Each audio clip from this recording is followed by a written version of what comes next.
From My Window of Time, a book by Zanellato. Here beginning the preface of this book. Preface. Throughout life, man gathers thousands of memories in his heart, and in his lived experience he accumulates events from a beautiful period that remains stagnant in his unconscious, whether in innocent youthful games, in academic seriousness, or even in a simple fruit tree, as splendidly narrated in Minha de Gabaroba. But one day man stops, and in that pause he recalls a time that has long since become distant. Amazed, he notices how swiftly time has passed, and thus reaches the moment of reminiscence in which he feels the need to pour out his longing and, above all, to share what, through the window of time, is time, he once witnessed. Zanellato was one of those men who, even without realizing it, one fine day stopped, and then felt the past of his life parade through his consciousness. With pen and paper in hand, he faithfully began to write from the beginning, in a distinctive style, what for so long had been kept in his unconscious.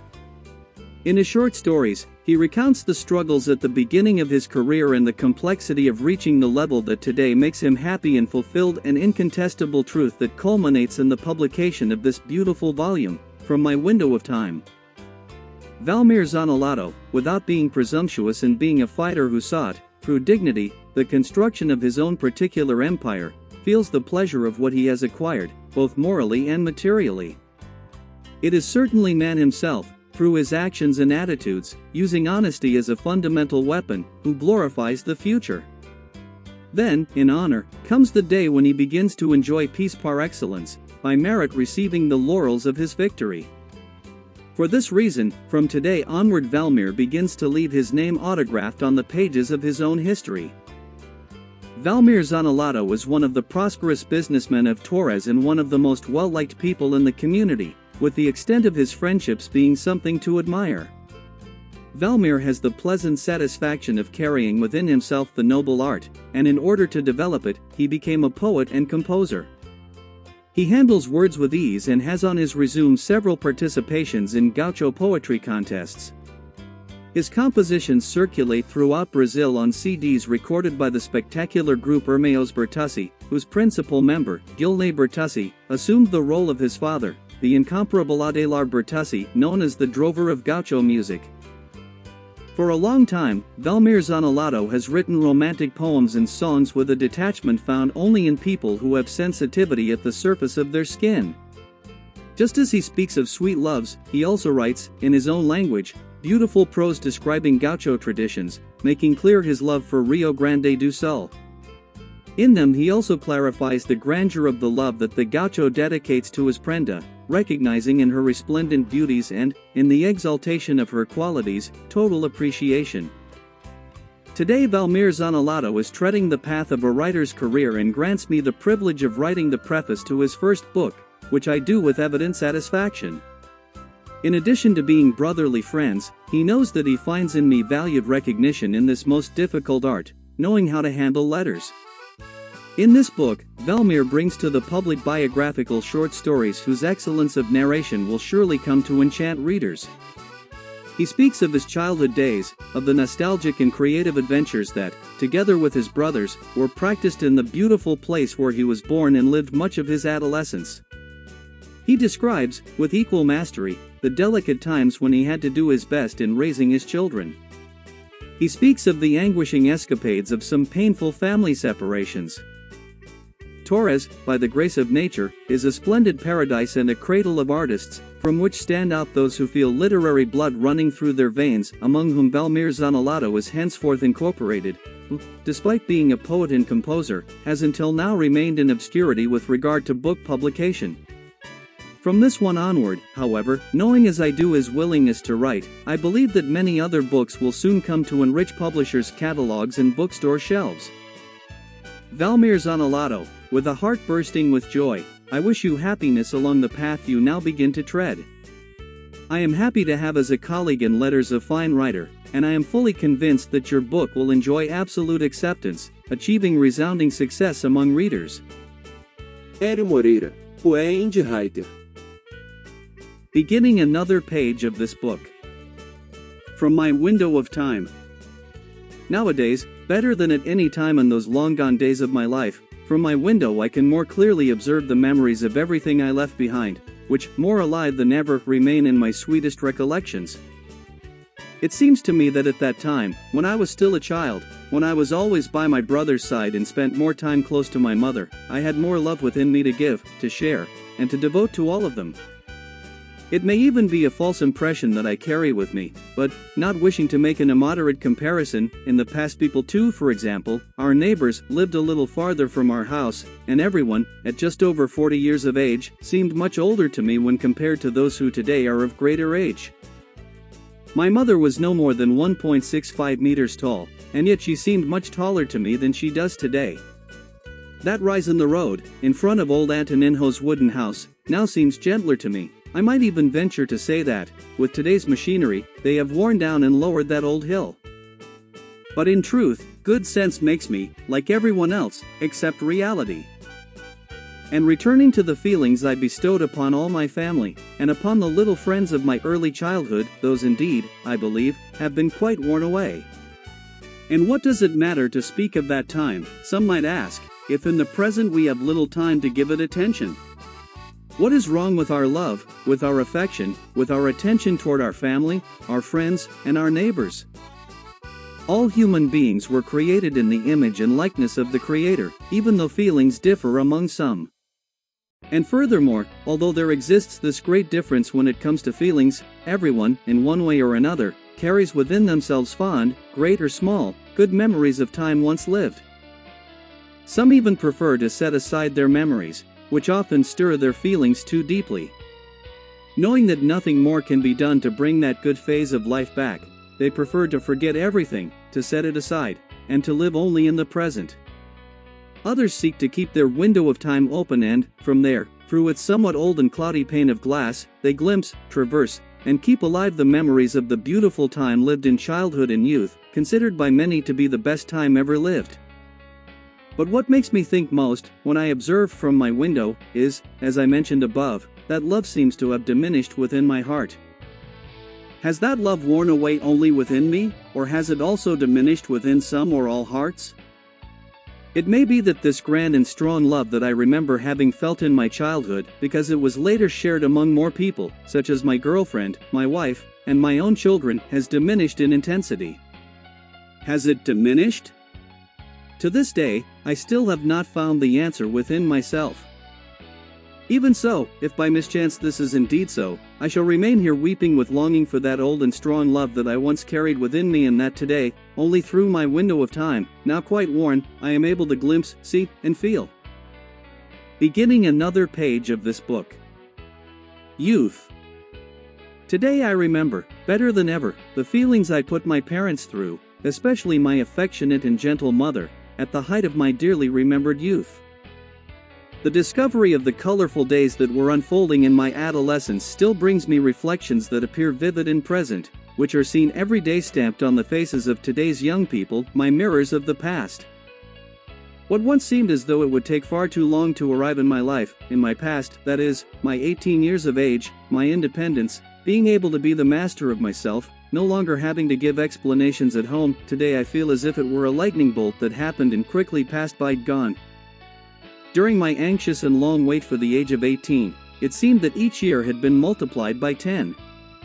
But today it seems to me that, instead of being multiplied, the time of those days was divided by 10. That is why so little time seems to have passed for me. While this long wait lasted, I neither perceived nor felt what was happening in my relationship with my parents, who increasingly began to feel my changes in habits. They remained the same and had already forgotten the changes which, although less evident, had also been present in their own youth.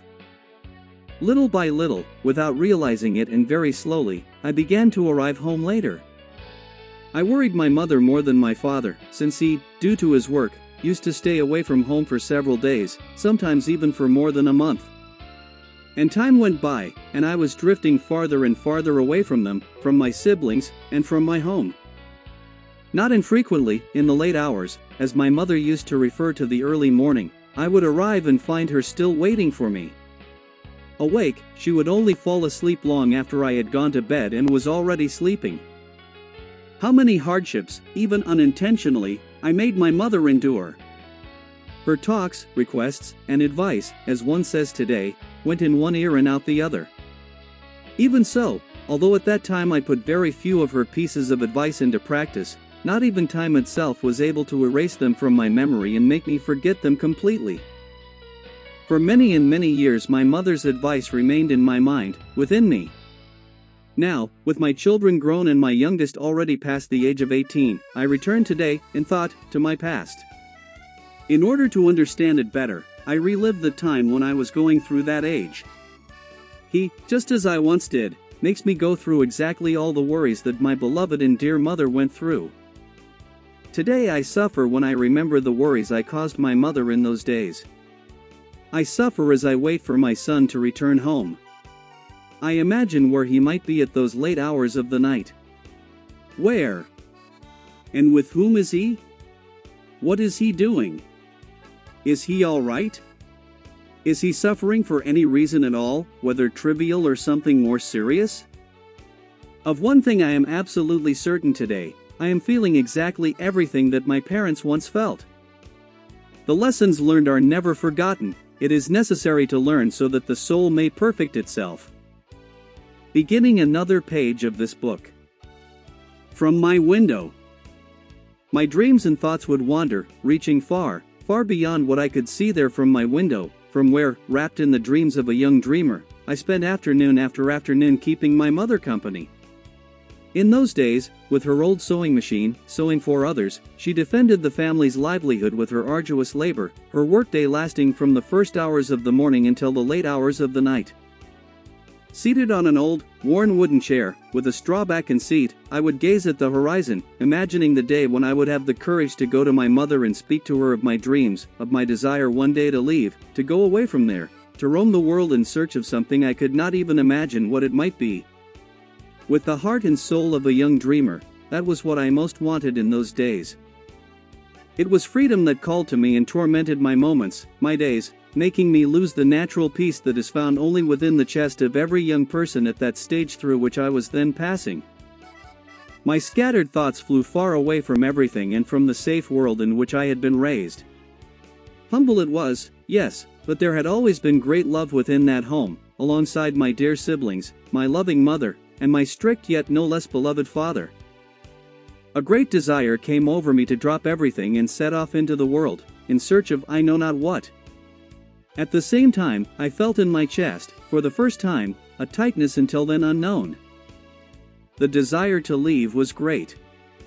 But leaving behind my siblings and, even more so, my parents, each time I thought of departure, made the tightness in my chest grow stronger. Then, in a way previously unknown to me, a torrent of tears was unleashed within me, which, in silence and in its own way, set my entire being to weep, never allowing, however, what I so well disguised and hid to show on the outside, on my face.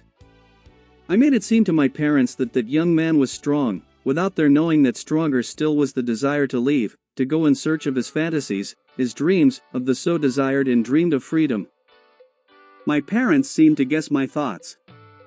My father gave me advice, showing and saying that the world out there was not at all easy to face. Finding myself there, he said, I would encounter great and unknown difficulties. At the same time, my mother would speak and tell me that this was my place, only by the side of the family. And she would say this and that, often leaving me quite upset. Not that I failed to believe in their words and advice, but it seemed that they did not understand that I wanted to follow my own life and that the problems that arose along the way I would know how to solve on my own. At times I felt that I was giving little value to everything and to all that they had always done and continued at every moment to do for me. I was almost certain that out there I would never again have, nor find, everything that I had once had in my home. And so there came a day when, through that same window which had given rise to the dreams of freedom of my youth, my soul, cradled by fantasies and dreams, took its final flight. On its wings it carried me far away from the nest, the young and dreaming boy. Beginning another page of this book. It was God. At that time I was about 10 years old. Together with my youngest and inseparable brother, Doy, and a group of other boys, we went, more because we were pushed by my mother that day, to the children's gathering.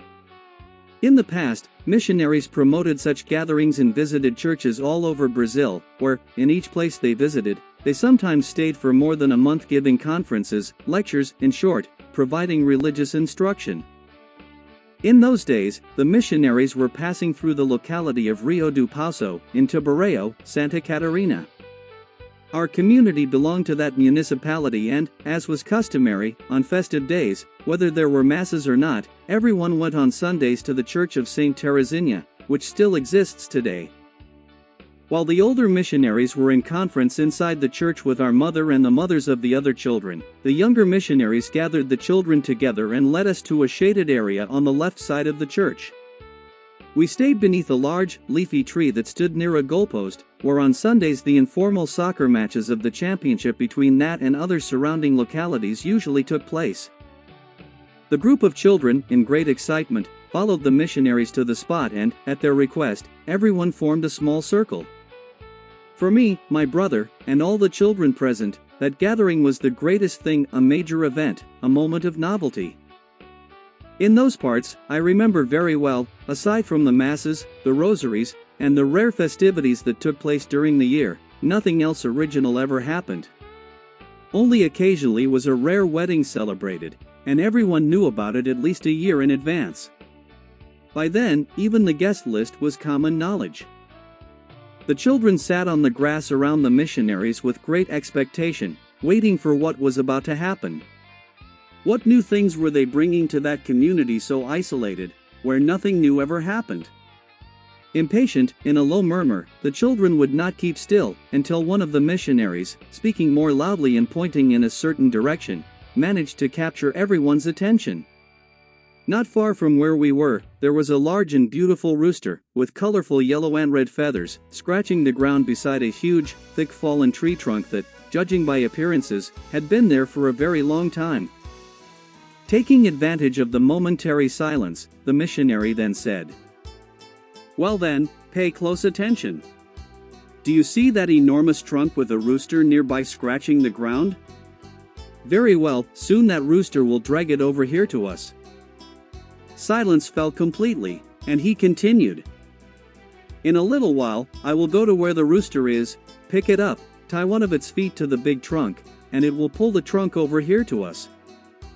My brother, the other boys, and I were speechless, completely silent, waiting for the novelty that was about to be shown to us. One of the missionaries then asked, "Raise your finger if you have ever seen, at least once, what we are going to call magic, which is what we are going to perform here today." At that moment, complete silence fell among us all. No one said a word or raised a finger. We were all mute, waiting for the so-called magic. Then the missionary went on. "Nothing is impossible in this world, and today, besides this magic, I am going to teach you many others. And among them all, I will teach you one in particular. So I ask, has anyone here ever fought with another boy? Fought? Whoever has fought, please raise your hand." The response did not take long to appear. Most of us, including my brother and me, raised our hands. "Very well," said the young missionary. Then he continued, "You certainly hit hard, with anger, until you made the other one run away, or else you got beaten and had to run. Whoever took a beating surely never forgot it, and when passing by the one who hit him, besides crossing to the other side of the road out of fear of taking a few more blows, he mutters curses through clenched teeth, full of anger, promising that sooner or later he will return double the blows he received. Isn't that so?" In a low murmur, everyone agreed with the missionary teacher. He continued, "And there is more. When one of you sees the person who beat you and, in your anger, you look at him, you feel like rushing at the aggressor, like doing to him what was done to you, but for one reason or another, you do nothing. Then a pain, a suffering invades your soul, and you suffer, and suffer, and suffer. The one who harmed you does not care at all about your suffering or your pain, he does not even imagine that you are angry and suffering. Only you suffer every time you see him." After a pause, the missionary went on, "There is another magic that I am also going to teach you. It has to do with this pain of revenge that remains in our soul, in our hearts, making us feel powerless. The secret of the magic to relieve the pain, to take revenge for the humiliation of the beating received, for the hurt hidden inside us, is this: think of the person who made you go through all of that, imagine his face, and, with your eyes closed, say a prayer for him. Ask God, sincerely, to give you the gift of forgiving him. This is the greatest secret I want to pass on to you. Think constantly of the person who brings you pain, pray asking God to remove from your heart this pain you have carried all this time, since the day the disagreement occurred. Next, the instructor proposed that everyone perform a test to see and feel whether the magic would work. The missionary said, "Come on now, close your eyes tightly and let each of you try to think of the one who once caused you some harm. Begin to pray for that person and ask God to help you forget what he did to you. Only afterward, calmly, open your eyes, and we will see whether the magic worked." All the boys present took part in the test. After some time had passed, when we opened our eyes, after the proper prayers and requests, I noticed that I, like the others, had on my face clear signs that the magic had worked. With visible serenity, it could be seen that everyone had forgiven their fellow beings, and what remained of everything was only joy and peace, both radiating from every face. On that day I discovered the true magic of forgiving everyone, and I would never again hold grudges against anyone. From that day on, anyone who might do me harm, I would know how to forgive. Strictly speaking, I believe that the so-called magic itself was not really performed, for of it I remember nothing today. But the other one, the magic of forgiving, I learned to perform. The secret of this magic, which from that day on I put into practice, remains with me to this day as the beautiful teaching I absorbed. Whenever I have the opportunity, I share it with someone, as I do here today with you. Beginning another page of this book. Who is this man? A long time ago, I heard, and I continue to hear, about this person, his name, his beautiful and joyful messages, which were often in the spotlight and circulated through the largest media outlets. Great was my admiration, and even greater was the desire one day to draw closer to him and get to know him better, so that I might form my own, clearer idea of who he truly was. As nothing happens by chance, from a certain distance I sought to follow his trail, and after not very easy journeys, I managed to approach him, touch him, and even shake his hand. It took only an instant for me to become one of his admirers, one of his greatest fans among those who are known even to this day. The owner of a voice that was commanding yet at the same time gentle and humble, everyone around him would fall silent and listen to him for hours and hours whenever he spoke, as if hypnotized. No one ever dared to interrupt him, unless he himself invited them to speak. I had the privilege of accompanying him on many of his journeys. Many times, to my great joy and happiness, he invited me to take part in his wanderings, which went back and forth from one place to another. More than once, he returned to places through which he had once passed. Beyond being a great fan, I became a companion in his travels, in confidences, and a great and respected friend. I never tired of learning, alongside him, the good things of everyday life. Many times I would stand at a certain distance observing him and saw how he gave attention and great affection to everyone who came into contact with him. When he noticed some children surrounding him with admiration, he would immediately call them closer, place them on his knees, and begin asking whose children they were, what their fathers' and mothers' names were, whether they lived nearby. Indeed, it seemed as though he were speaking with an important adult, distributing his full attention and affection to every child with whom he spoke. When he discovered who their parents were, he would take time to tell them how he knew them, how long it had been, and so on. I had already been quite familiar with his ways, and yet, from time to time, I would still be surprised by things I never imagined I would one day witness. On one occasion, he invited me to spend Christmas at his home, in the company of those dear to him, an experience that deeply marked me. We were resting in hammocks after lunch when we heard clapping at the front of the house. I went to the back door, from where one could also see the iron gate at the front, and I witnessed a scene that I will remember and recount to everyone for the rest of my long life. There at the gate stood a beggar, who was being attended to by him, the owner of the house, who asked where he had come from, what he had done the night before, where he was going, and whether he had already eaten lunch. When the beggar said he had not yet eaten, the homeowner asked his leave and requested that he wait. He went to the kitchen, prepared a plate of food, and gave it to the man. From a distance, I stood observing. While the beggar ate, he stayed there with him, talking. I then noticed that he was well aware of the beggar's life and, with a certain familiarity, asked him about it. He even inquired about a fight that had occurred another night in a place where many needy and homeless people usually stopped, slept, and gathered. The beggar answered everything without any sense of prejudice, feeling treated as an equal. When he finished eating, the beggar, before leaving and at the request of the homeowner, waited a few more minutes until his benefactor brought out some coins from inside the house so that later he could buy something to eat, perhaps a loaf of bread.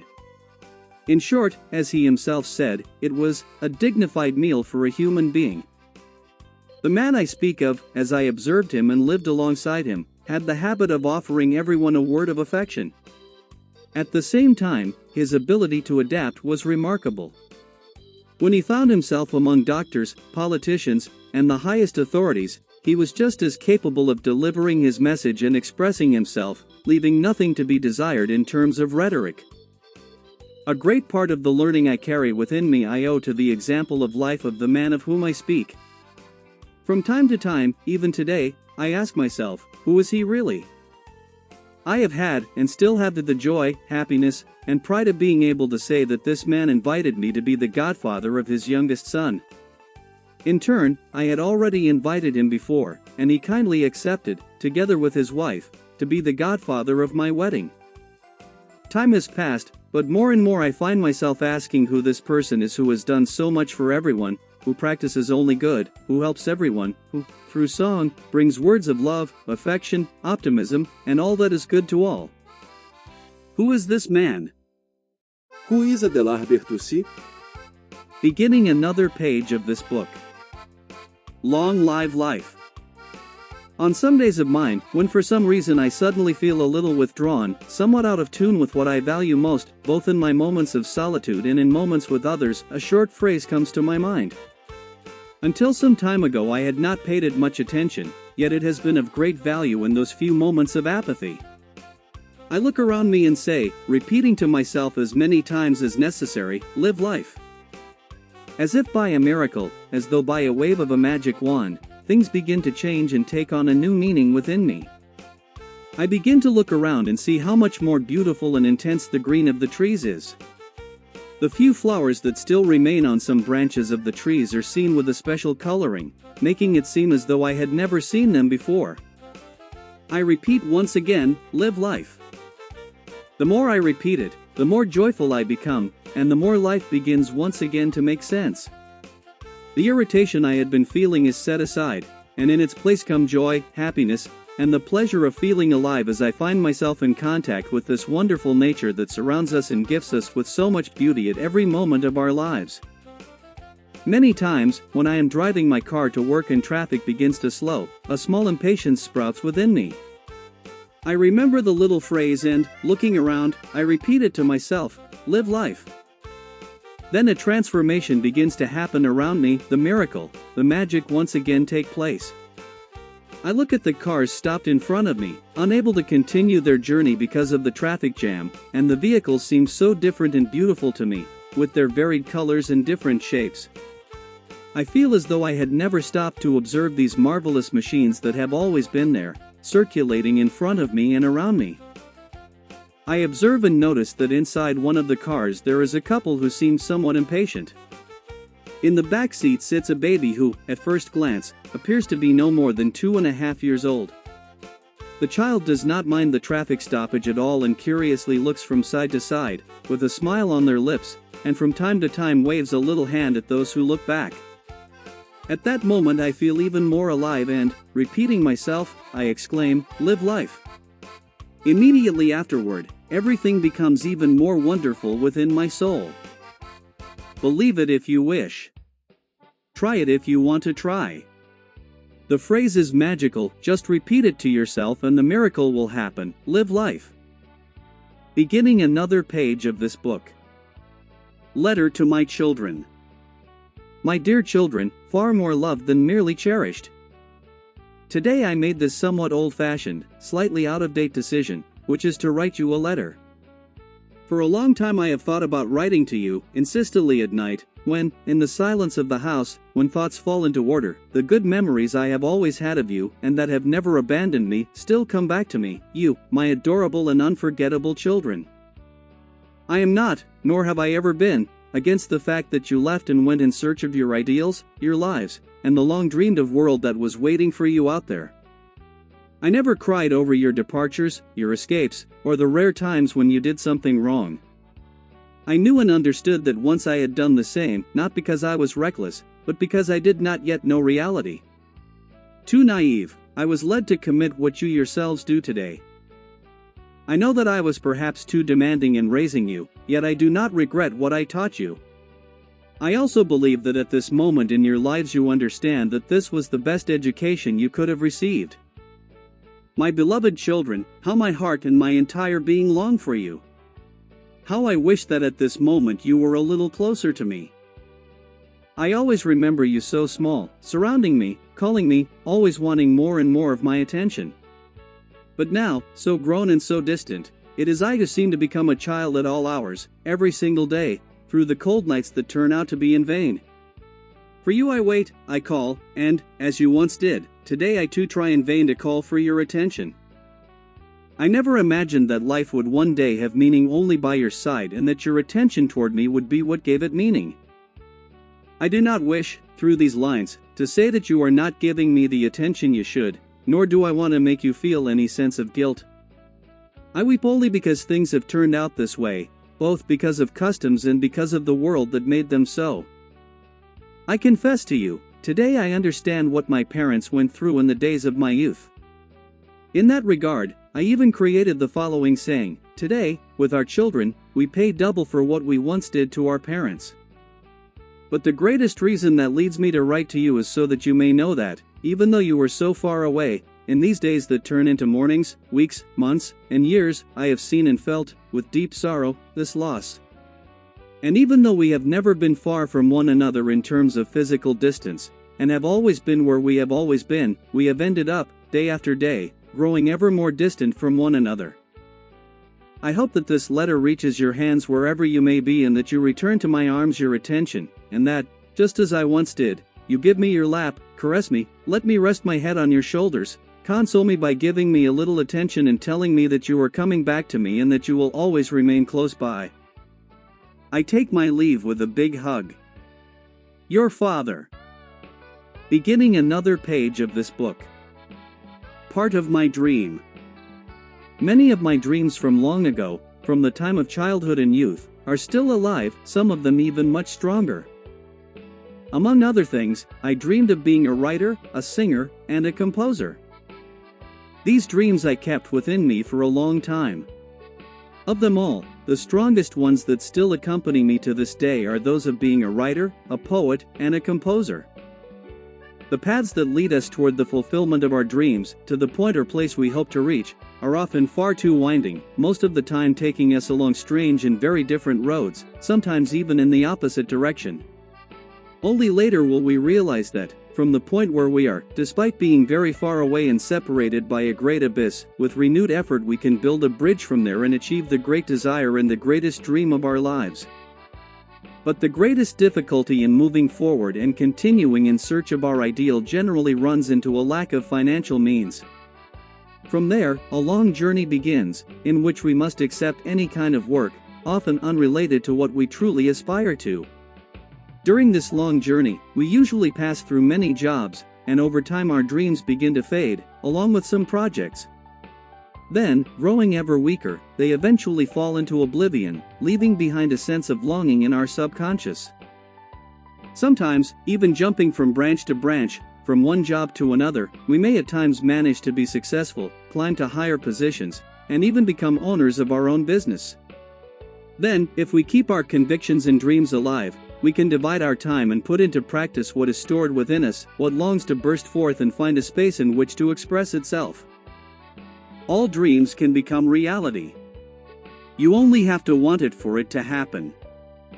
It is enough that you truly want it and desire it with all your strength, imagining that you will achieve what you wish to be. In the end, you will achieve it. Where there is a will, there is a way, says the old saying. You only have to believe in order to fulfill all, or an important part, of your dreams. Beginning another page of this book. The Great Surprise. Regardless of my duties, pastimes, and work, whatever they may have been up to this day, I have never set aside my oldest dreams, which have always been with me, motivated me, and still remain alive today. Despite always thinking about doing something different, whether writing song lyrics, a poem, or starting a book, I never placed this romantic side of mine ahead of my life. I kept my feet firmly on the ground and always knew that I depended on the work I did. In fact, my survival depended on my monthly salary. One day, in September 2008, a month before my birthday, I was absorbed in my daily routine when the telephone rang. I dropped what I was doing, set everything aside, went to where the phone was, and answered it. The following conversation then began. "Hello?" I answered. On the other end of the line there was a female voice asking to speak with me. "This is he," I replied. She then continued. "This is from ACIT record label, and I would like to ask you, please, to give me your complete address. We will send you a contract, which you must sign and return to us with your proper authorization, agreeing that we may record the song Gauchinha de Paiseo, of which you are the author." At that point, I was only listening and had not quite understood what she was saying to me. So I replied, "I don't understand. Are you asking me for authorization to record the lyrics of a song of mine?" "Yes, the lyrics of the song Gauchinha de Paiseo. But I don't remember having sent any lyrics to be recorded by your label." She patiently asked my name again, and I repeated it slowly.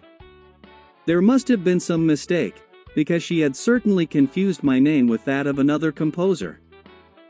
Then, however, she asked me, "Wasn't it you who wrote the song Gauchinha de Paiseo in partnership with Gilney Bertussi and Eduardo Gomez?" Only then, as the saying goes, did it finally sink in.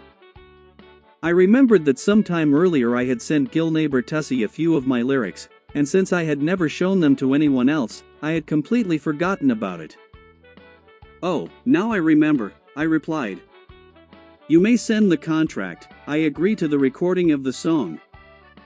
This was a wonderful piece of news and a great surprise that left a deep mark on my life.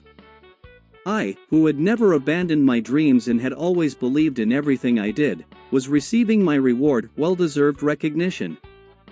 I was being invited to become a partner of one of the greatest musical groups in the southern region of the country, which would record Gauchinha de Paiseo and other compositions of my authorship in the future.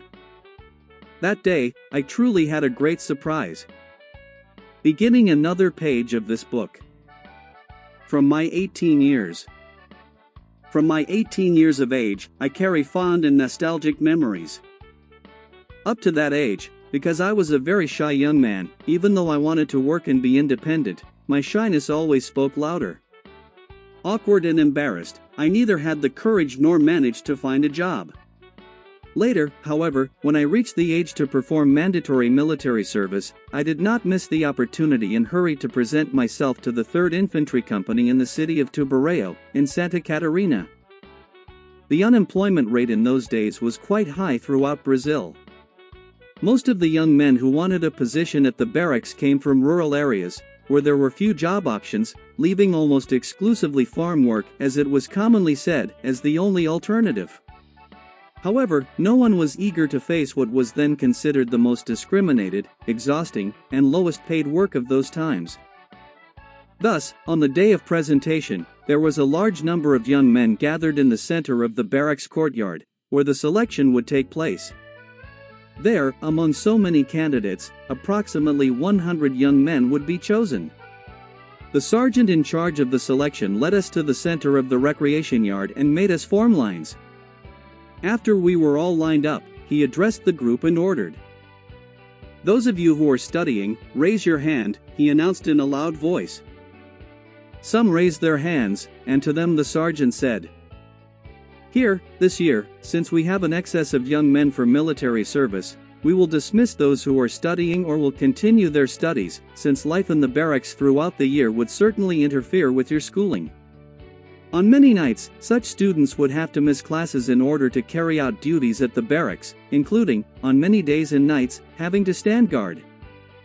Quite unwillingly, many young men were dismissed, stepping out and leaving the ranks. Once again, the sergeant addressed everyone, saying, "If you wish, others may also step out and give up, because we have too many people. If no one else leaves, I myself will decide and remove some."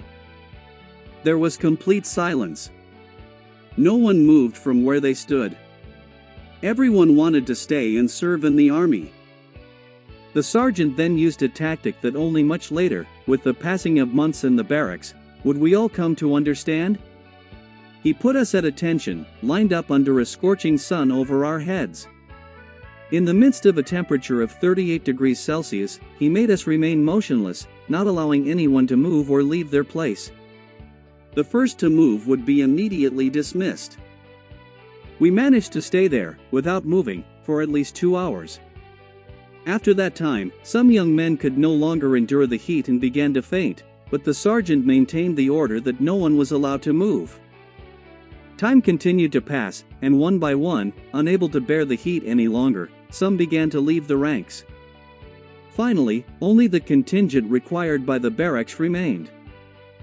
Fortunately, I managed to pass this test of endurance and perseverance, remaining until the end of the dismissal. Life in the barracks enriched me. From it I received much wisdom and instruction that served my formation and my future. What became ingrained in me has served, and still serves, as a manual of examples to be followed. Beginning another page of this book. Everyone's time and turn. There is a saying that goes, "He who does too much gets little right." The saying means that whoever performs more than one task at the same time, or tries to carry out several tasks to perfection, ends up not doing one or another very well. Whenever I have the opportunity, whether I am with my children, with a friend, or even with someone in the family, and the subject under discussion heads in a certain direction, I never miss the chance to mention a lesson that has stayed with me to this day and is very true. If it were possible to follow it to the letter, people all over the world would certainly take better steps and choose better paths. During youth, when some people begin working very early, they have few options by which to define themselves, to choose whether to work in this or that job of their preference. I have always considered this the greatest difficulty faced by many, which in most cases echoes and usually remains until the end of life. Because of this, a person accepts one job or another and soon trades it for another, then ends up working elsewhere, and thus spends an entire lifetime, always jumping from one job to another, eventually entering a vicious circle of inadequate attitudes. Most of the time, the work we are doing is not what we aspire to nor what we truly want for ourselves, but while we have not yet discovered and developed our vocation, we must give everything we can to our work. With time, the undesired job will certainly become the bridge that will lead us to the work that is more suitable and fitting to our characteristics. This is where the old saying need not be taken literally, because exceptions exist for almost everything. And this is also where the lesson mentioned above comes into play. Imagine that up above, in heaven, as people say, or in another dimension or some other place, someone in whom you believe is watching over us and taking care of us. This being placed us in the world, accompanies us, and has a secretary to serve him. The secretary holds a book in his hands, with the names of all who are here, with numbered records for each one. We are all registered in the book, and there is an entry indicating the profession that each living being practices. The higher being, who created everything and everyone and gave life to animate beings, asks the secretary to open the record book and questions him. "How is Mr. Jose doing, our man number 1? I know he found work on a construction site and works as a carpenter." The secretary answers, "Mr. Jose has been at his job for over a year now, and, even though it is not the work he would like to be doing, he continues to make an effort. In his spare time, especially at night, he writes poems and continues writing his novels, which is what he most enjoys doing." "Very well," replies the being at first. "Since Mr. Jose, Despite not doing the work he would most like, is giving his best for the good service he performs. Let us encourage him. Let us see that he is promoted in his profession, thus becoming a team leader and having his salary increased. This will raise his spirits so that he may better continue his hobby, writing poems and novels. After a pause, the being asks the secretary, "And our number 2, Eduardo, how is he doing?" Eduardo is no longer working at the accounting office, where he stayed for only 3 months. He thought he was earning too little and left, but now he has already found a new job at a pharmacy. Well then, as for Eduardo, at the moment we can do nothing. We cannot help him, since he was not sufficiently persistent and changed professions. Let us follow him in his new job and, after some time, we will see how he is doing. Then, yes, we may see what can be done. So move Eduardo's name to the end of our book. In about a year or so, we will make a new evaluation and analyze the possibility of giving him a better position with a better salary. That said, let us move on to Baltazar, our number 3. "Well, sir," says the secretary, Baltazar continues to jump from branch to branch and does not persist in any job. Unlike before, today he wants nothing more than to wander around dreaming, with his guitar under his arm. He feels satisfied playing and singing anywhere he is given the chance. Yes, Baltazar's case is becoming complicated. Although he has a future as a musician, he abandoned the job that would guarantee his livelihood. Had he persisted, it would have led him to what he most desires in life: good, high-quality, refined, professional music. Therefore, move Baltazar to the final number, at the end of the book. Like Eduardo, when his turn comes, we will reassess him. After some years had passed and everyone had been evaluated, the being and the secretary returned to the case of Mr. José. By that time, the former carpenter, due to his good performance and goodwill toward his work, had become a master builder, responsible for all the constructions overseen by the company where he worked. Checking the book, the secretary said, "Sir, we are once again at number 1. It is Mr. José Starne. And how is Mr. José doing?" The supreme being asked with interest. "Oh, he remains firm and strong. Due to his good performance at work, which resulted in the important position he holds today, not to mention the remuneration up there, he continues writing his poems and novels. And he does so with even greater desire and love, fulfilled during his time off, at night and on weekends at home. Well then, secretary, let us do the following.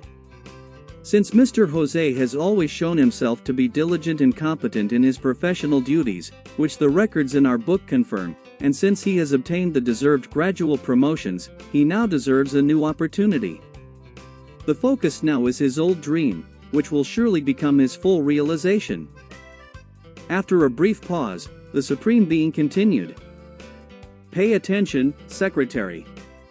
Since nothing happens by chance, while Mr. José was writing and composing his poems all these years, he became increasingly involved with his hobby and made friendships with people from the literary and publishing world.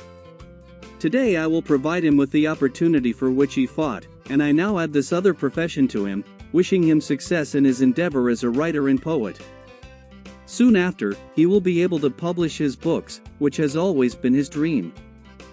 Moral of the story: contrary to the initial saying, it is proven that it is possible to perform 2 or more tasks well at the same time, as long as they are done with love and responsibility.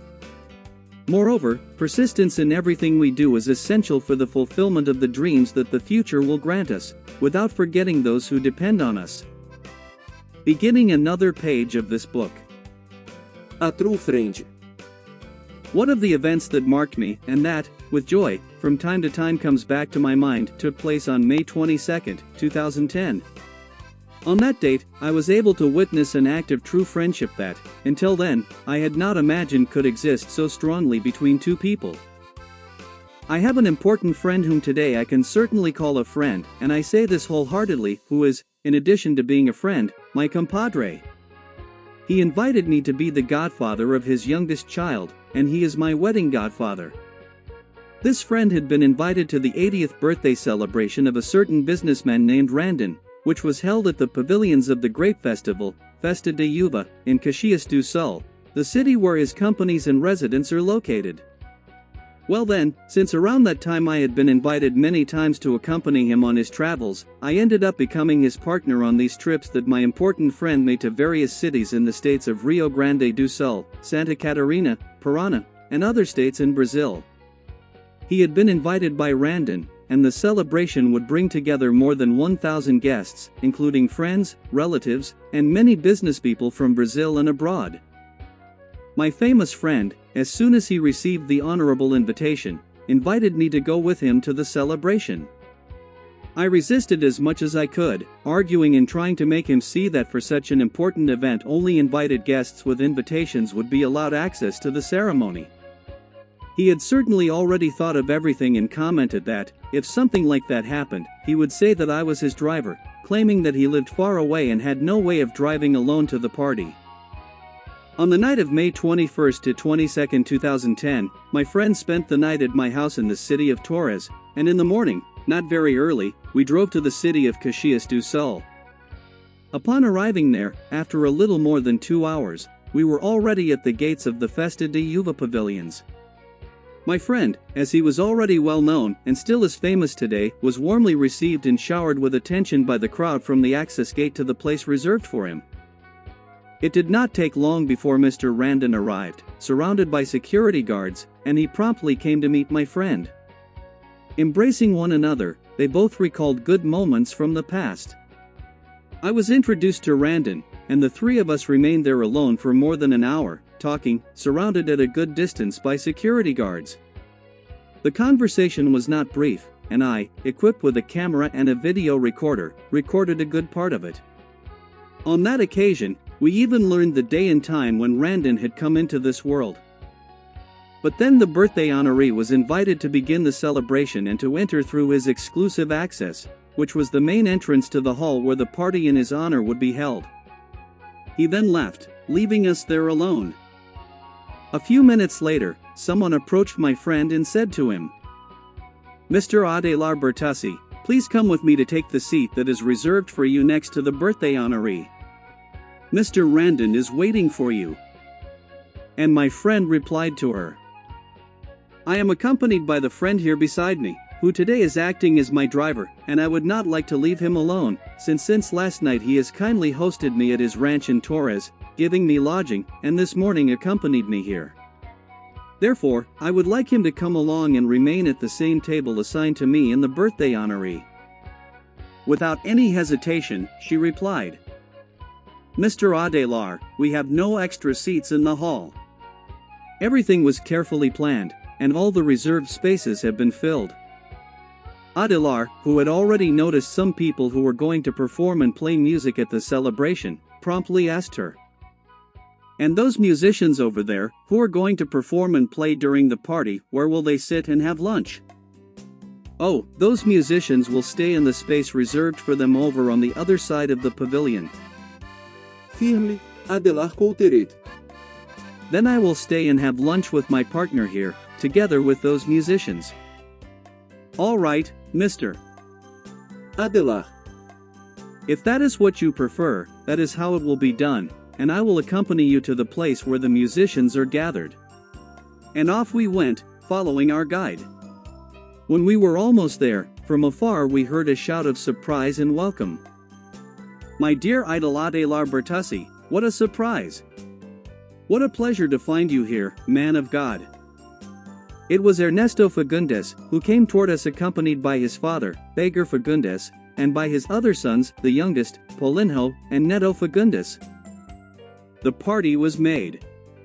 Everyone came to embrace Adelar, and I ended up being introduced to all the Fagundes. Well, not all of them, actually, because Nico Fagundes remained seated at his table, savoring his customary glass of whiskey.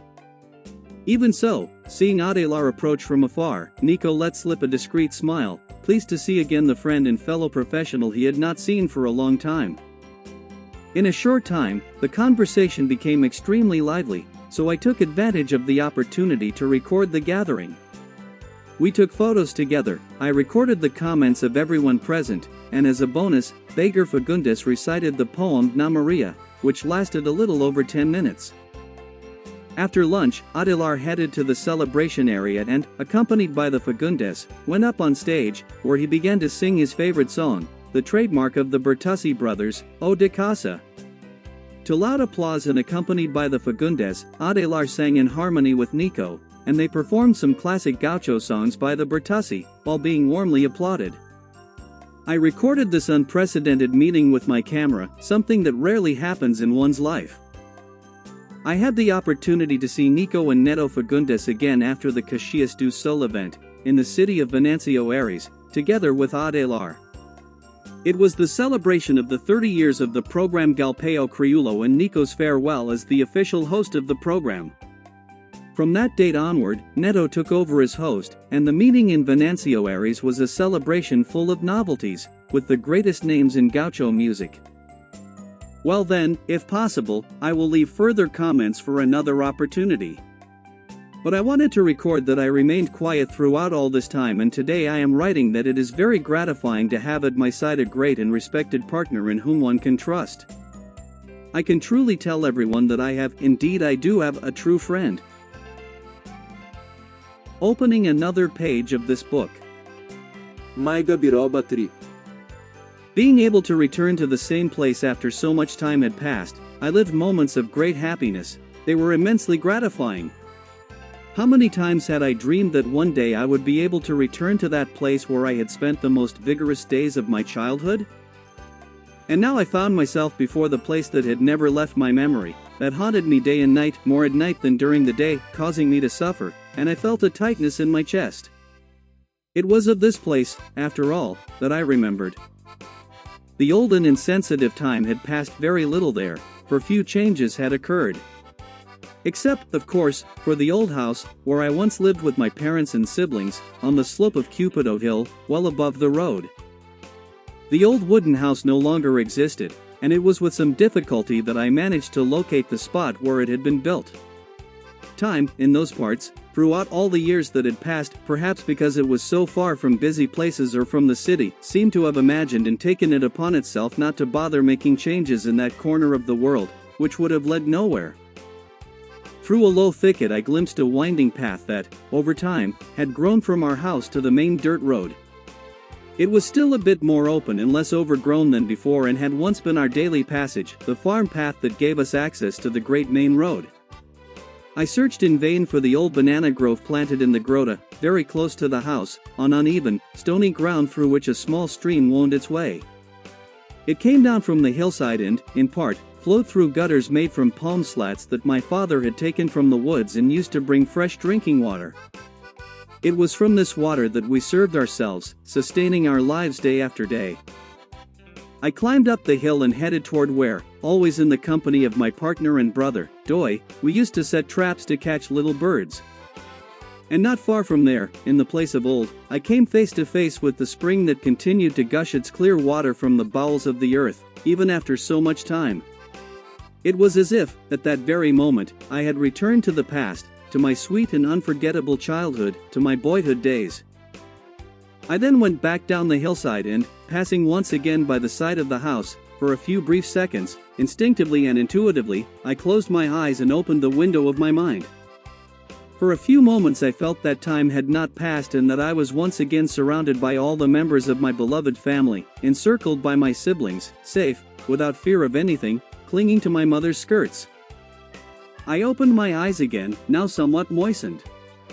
Still deeply moved, I walked to the place where my memory led me, to the great jabuticaba tree, where, always accompanied by Doi, we would climb and only come down after eating plenty of jabuticabas. And if we were still not satisfied, we would fill our pockets and take jabuticabas home, to share with our siblings and later eat ourselves. The jabuticaba tree had once stood there, firm and strong, but I found it no longer. Perhaps it had been cut down by someone, or who knows, after so many years in that place forgotten by all. Today a melancholy piece of land, it had felt very lonely and had withered with time. Having no more reason to flower year after year and bear fruit, perhaps it sadly departed from there, not even leaving a single fruit behind as a seed for a renewed generation. But the tree I would never forget, the one that remained most alive in my memory as a fond remembrance of days gone by, was the tree I most feared not seeing again, not finding again. Beneath my small gabaroba tree, when it was still not very tall, for many days over several years, we spent good times together. Its branches were not very leafy, nor was its shade the densest among the surrounding trees, but there was something I still cannot explain, that made me deeply attached to that gabaroba tree. Its fruits were not very large, nor did it produce a great quantity each year, but their flavor I have never been able to forget. Wherever it may be, I remember well its light, sweet taste, mixed with a slight bitter tang that makes my mouth water. Further to the right, toward the village of Guarda and close to the edge of the land that once belonged to my father and was later sold to Uncle Zé Paulino, lay the land of Senhor João Bida. At the boundary of the properties, on the side between Uncle Zé Paulino and Senhor João, was where my favorite tree stood, the gabaroba tree. The woods had now almost completely overtaken the entire place where, in my childhood, I used to walk and spend hours forgotten by the world. I stopped and began to observe the flock of birds hopping and flying from branch to branch, seeming not to notice my presence. Accustomed to that peaceful nook, where humans rarely set foot, the birds were unfamiliar with human habits and were not startled by me. What caught my attention was the song of a thrush perched on one of the branches, which I soon spotted among the leaves. With its colors blending from brown at the edges near the wings to an orange-reddish hue covering its chest, it held my gaze for some time. Meanwhile, the sound of light scratching among the dry leaves scattered on the ground revealed the presence of its mate. She was searching for food and from time to time pecked at something that, from a distance, I could not identify. Then, slowly and silently, I moved closer. How great was my surprise to see that what she was pecking at was nothing less than a gabaroba, the fruit of the gabaroba tree.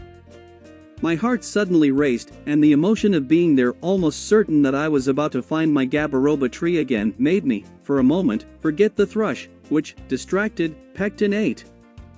Without hesitation, I headed toward the gabaroba lying on the ground. I took a few more steps and saw before me, spread over the soil like a yellow carpet, hundreds of gabarobas scattered, almost completely covering the earth. At the center, surrounded by all those fallen fruits, I finally saw my old gabaroba tree. Emotion spoke louder, and forgetting reason, I walked toward it.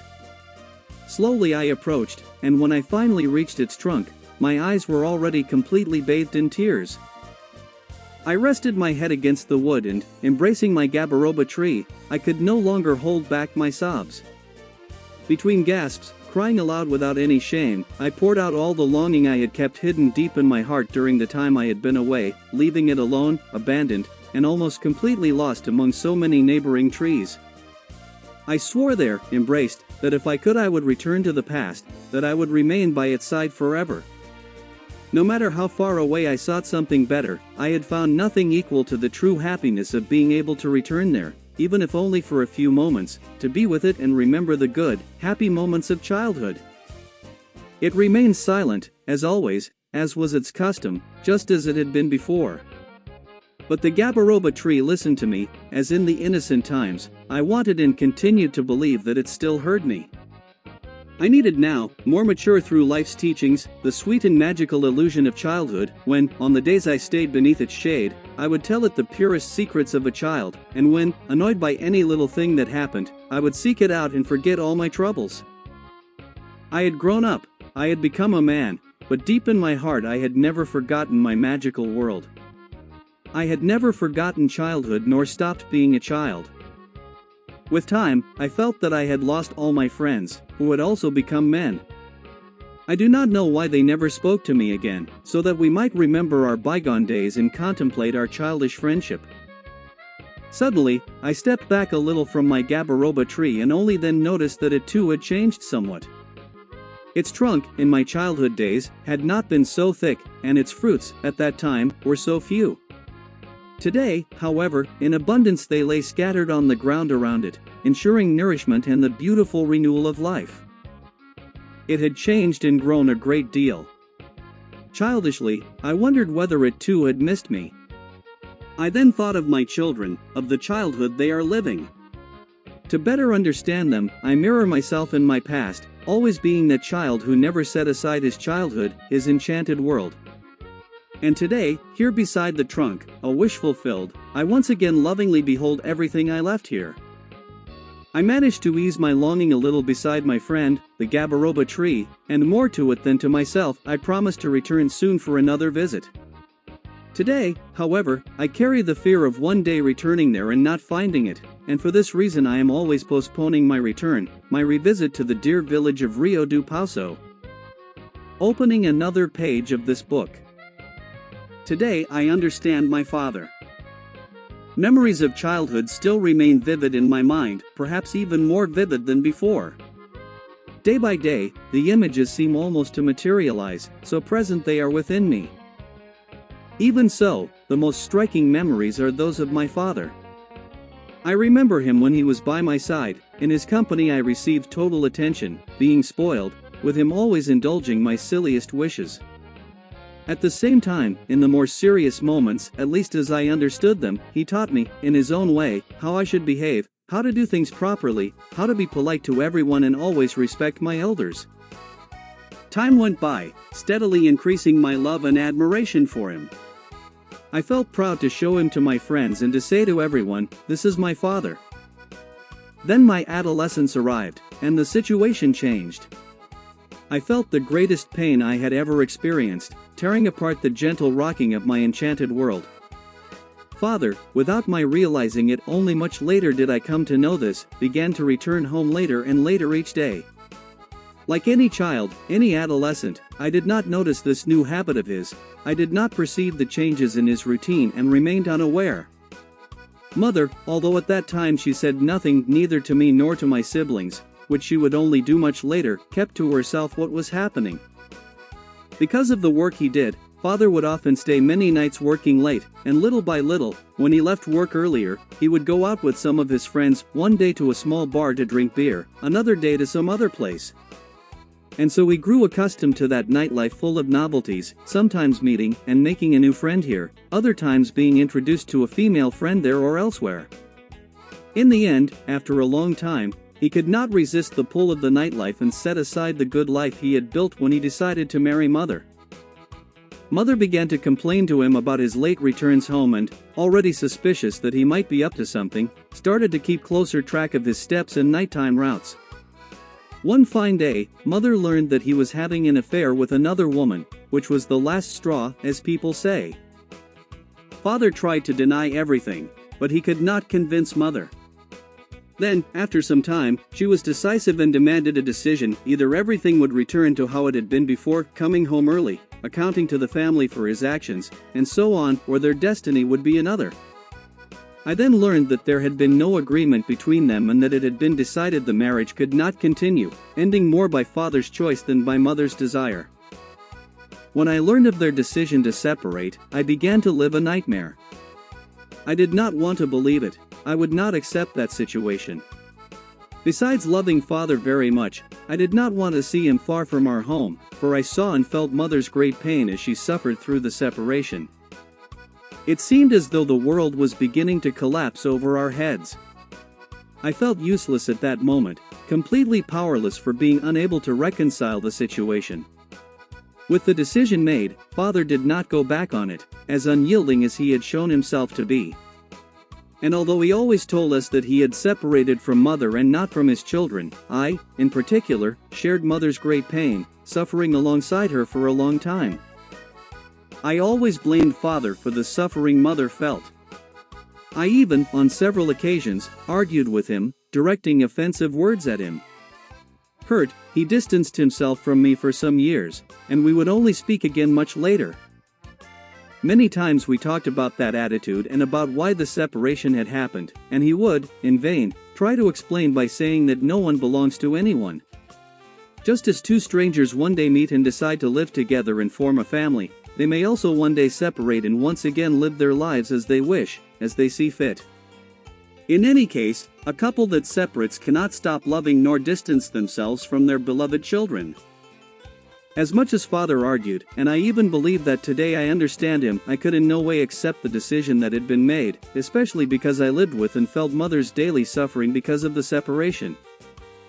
Nowadays, already married, having a child and being away from mother and living in my own home, I can see my parents' situation more clearly.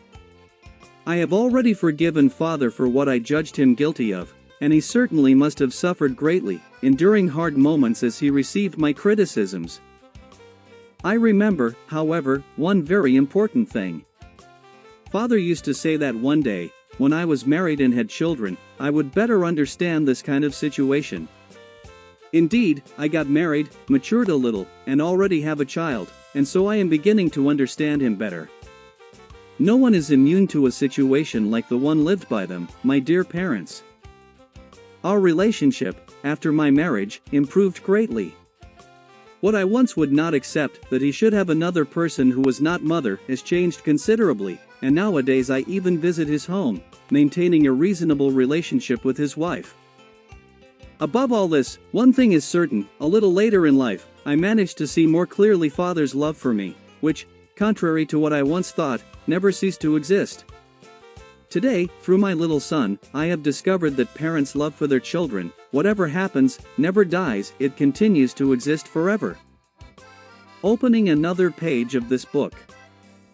Feelings. It was the first day of school. Very early, mother woke me up and led me to the table. She served me breakfast and then dressed me in my school uniform, with all the affection that was so characteristic of her. While she combed my hair, she explained that that day would be the first of many other school days at the Enrique Fontes Elementary School, in the Humeda neighborhood, in Tubarao, Santa Catarina. I still remember today how mother was always so caring with all her children, showing great affection and love for all of us. We were 6 brothers and 1 sister. Time and its rush, along with the worries of everyday life, took it upon themselves to dissipate all the good we gained, all that we received with affection, everything that was passed on to us by our parents. Little by little, we forget the great love that once existed among all of us, and in its place there remains a cold indifference which, increasingly in some cases, causes the great love we once had when we lived as a family and together with our siblings, to be lost. From time to time, I stop and think a little, and I become emotional as I remember how mother cared for and lovingly devoted herself to her children. Today, with my own children already grown, I sometimes feel afraid that they might do what I once unconsciously ended up doing to my mother.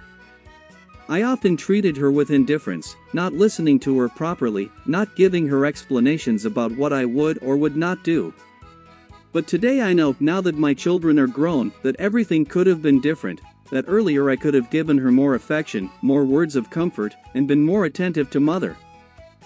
But what can be done now? Going back to that time, on the first day of school, when I was 8 years old. My mother, with all her affection, took me by the hand and led me to the school, which was 6 blocks from the house where we lived. I, a very shy boy, went clinging to mother's hand, slowing her walk by constantly pulling her back.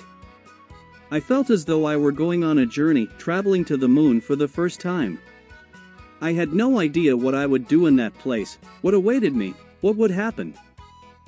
Even though mother kept telling me that I was going to school to learn how to read and write, that there I would find many children my age and that everyone would treat me very well, after all, they would be my little friends, still I did not feel at all comfortable about attending school.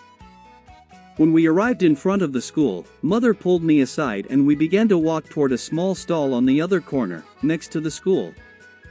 That stall was a kind of very popular shop at the time, where everything was sold, from school supplies to students' snacks. On that occasion, I remember mother taking the purse that hung over her shoulder, putting her hand inside, rummaging around, and managing to gather a few coins. Passing them from one hand to the other, she counted them again, and, addressing the attendant, pointed to some small rolls that were inside a little glass display, asking how much each one cost. The little roll was about 1/3 the size of today's French bread, easily found in most bakeries. The attendant told her the price, and mother asked him to wrap one roll, as it was for me to take to school. Then, taking the tiny roll, mother extended her hand to me while saying that the roll would be my snack for recess. I loved my mother very much, and even though I was so young, I was already aware of our reality. I knew about the difficulties our entire family went through. For that reason, at that moment I felt a knot tighten in my throat, because I also knew that mother spent days and nights sewing for others, and the little money she received barely covered the household's food. I said nothing about what I felt, and I believe mother did not even notice that that little boy, so young, already understood her pain and suffered along with her over the difficulties of keeping the whole family well cared for. Mother led me by the hand to the classroom door, and the teacher came to receive me. That day, I did not feel the hours pass, and when I least expected it, the bell rang announcing recess. I took from under my desk the little package with the roll wrapped inside and went outside the classroom looking for a corner, where I sat down and began to unwrap the small roll. It was the first time I had ever received a store-bought roll, as people used to say about bread made in bakeries. At that time, bread was usually made at home, and outside bread, as it was also called, was something only for people who could afford it. And that bakery roll I had just received, even though it was very small, was entirely mine.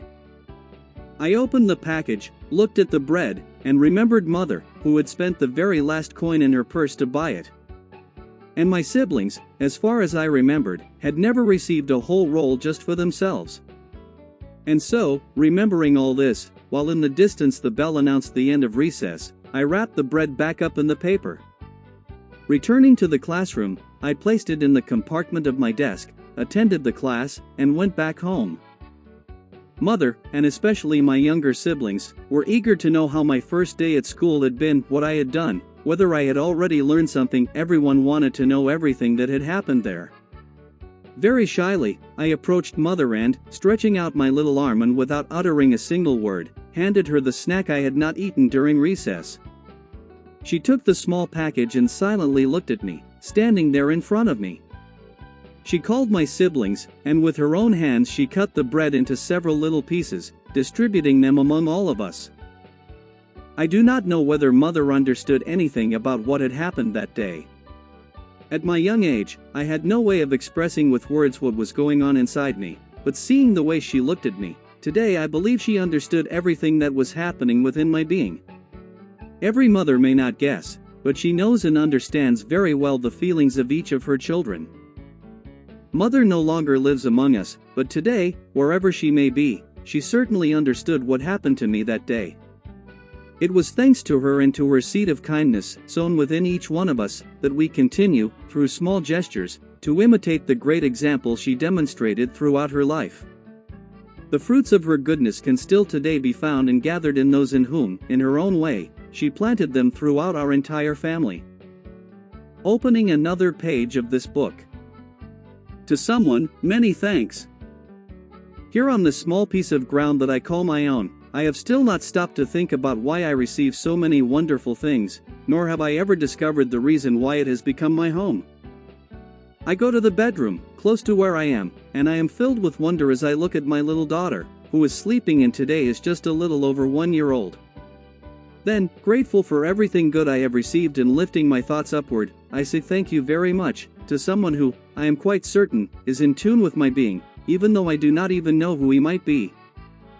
I felt that I should thank someone for everything I had received up to that day, and even without knowing exactly whom to address, I thought of the universe of which I am a part, and to it I once again gave thanks, for being a tiny part of its universal celestial body.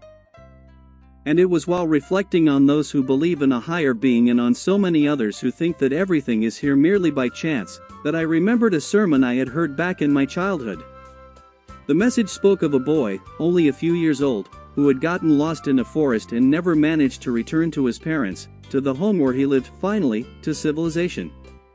The years went by and, already 12 years old, having no more contact with other people and interacting only with the jungle and the animals of the region, he began to question everything around him, wondering why only he was different.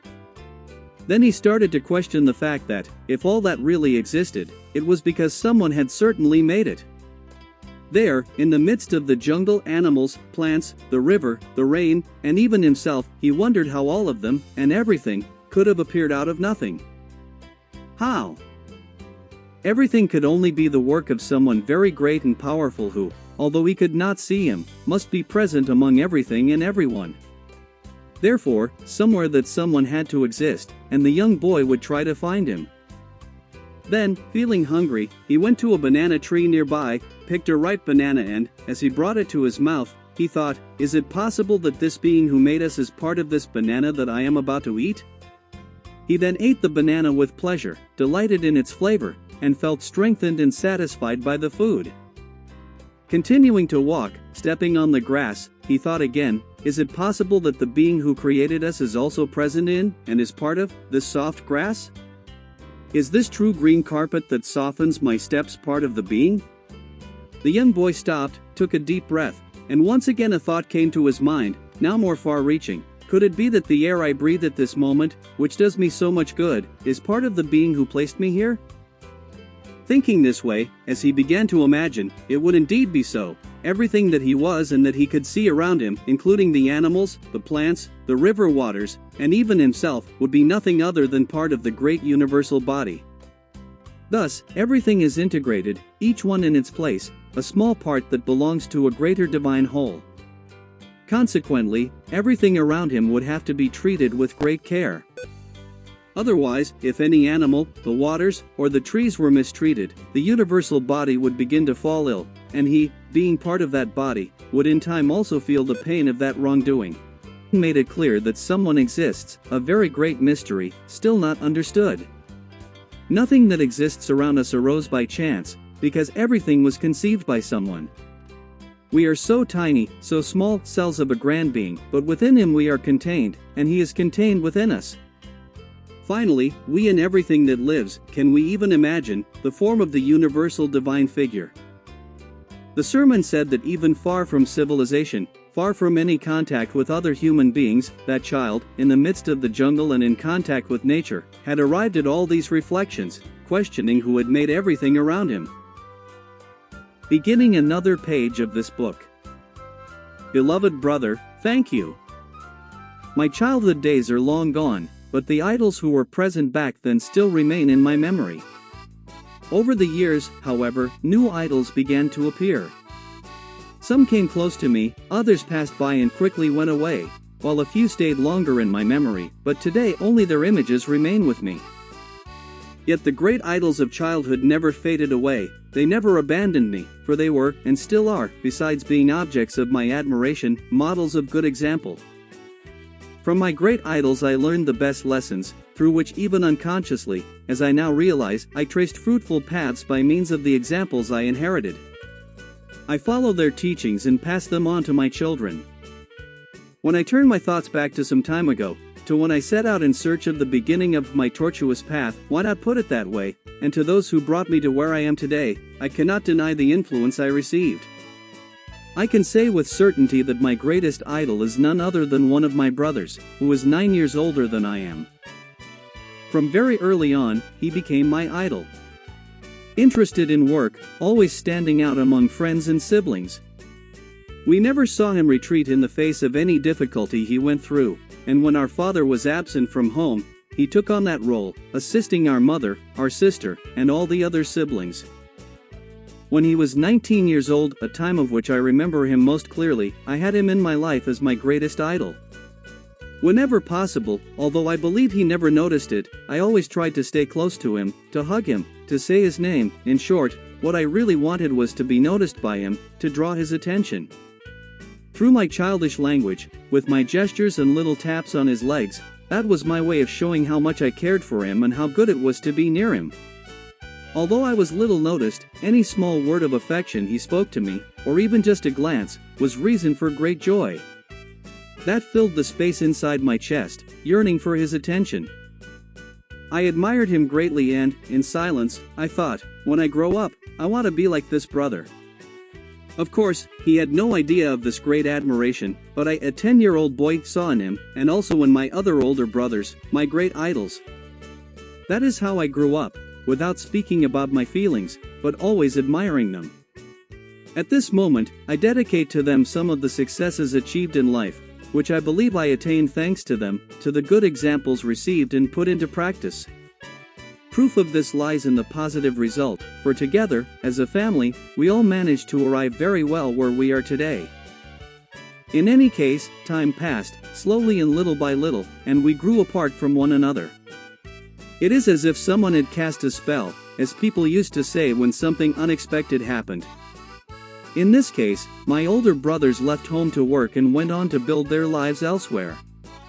From where they were, as the years went by, news arrived that they would get married. And so, one after another, a good part of the family, as is natural, gradually dispersed. Each one began to take care of his own life and the new family formed, leaving less time and attention for the younger siblings. Among the younger ones was me, a great admirer, a fan of my older brothers. What remained were our family gatherings, which, through the initiative of my dear and exemplary older brother, began and now take place once a year, during the year-end holidays. To that brother and idol, for whom I carry the deepest respect and sincere admiration, I give thanks for everything, because, in his own way, he taught us so much. I believe it was thanks to his examples that all the good things happened to me and transformed me, making me the honorable man I am today. When we feel grateful to someone, words, no matter how deeply we search for them in the soul, say little compared to what we feel and would like to express. So I say only what now comes from my lips: thank you very much. I do not know whether my brother will ever read this message, which I dedicate to him. Regardless of that, I could not fail to write it. He may one day learn of these true words written from the heart, for it would not be right to keep them to myself, an expression of this fraternal feeling. If I did not do it today, with time it would be lost, the gratitude and affection that I have always felt and continue to carry within me. For everything we once shared and for the many moments you dedicated to teaching me, always in your own way, I am deeply grateful. From soul and heart, I say to you, thank you very much, my beloved brother. Gratitude, my friend Bibi. Beginning another page of this book. A great example. My Uncle Ciro was not always regarded as the most exemplary person in the place where we lived. Despite his small flaws, he was a great leader, someone who helped many people, without regard to skin color, belief, or political affiliation, always doing good for this or that citizen. From very early on, even while my grandfather was still alive, whenever someone in the household needed anything, it was Uncle Ciro to whom the family turned. One of his traits, according to the neighborhood, was that he was considered the greatest ladies' man ever to have lived in those parts. They said he had a girlfriend here, another there, and many others spread throughout the municipality. But even though he was a great charmer, with many girlfriends wherever he went, what truly mattered were his good deeds, scattered throughout every corner of the place where we lived. It is said that he never asked for anything in return for the good he did for so many, and it was not little. When his name was first put forward to run in the elections as a candidate for city councillor, he did not hesitate and went into the race. In that election, Uncle Ciro was the most voted candidate in the region. After that, there was no end to it, Ciro here, Ciro there. I will not say that he managed to help everyone, but the great majority, yes, Uncle Ciro did. At that time there was an event I never forgot. As usual, my father was almost always working as a carpenter in a distant place and had little contact with the family. Over time, he ended up not knowing about the needs our family was going through. By then, my father was already retired and, for reasons not relevant here, had appointed my mother to receive his retirement benefit, which she obviously used for the maintenance and support of the family.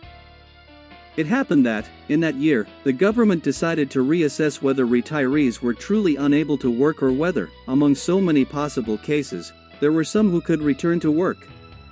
When this occurred, the government drew up a huge list with the names of many retirees who should no longer receive the benefit. My father's name, despite the fact that he was no longer fully fit to perform his former profession, was on the published list, which disqualified him from the right to retirement.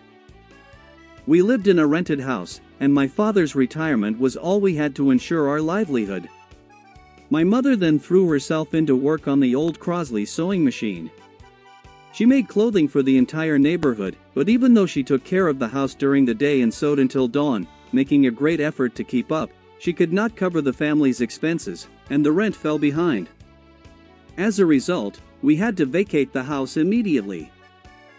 It was then that, knowing of our difficulties, our benefactor Uncle Ciro, my mother's younger brother, came to our home. Since my father had, some time earlier, acquired a fairly large piece of land, though a bit far from the city, the property served my uncle's good purposes.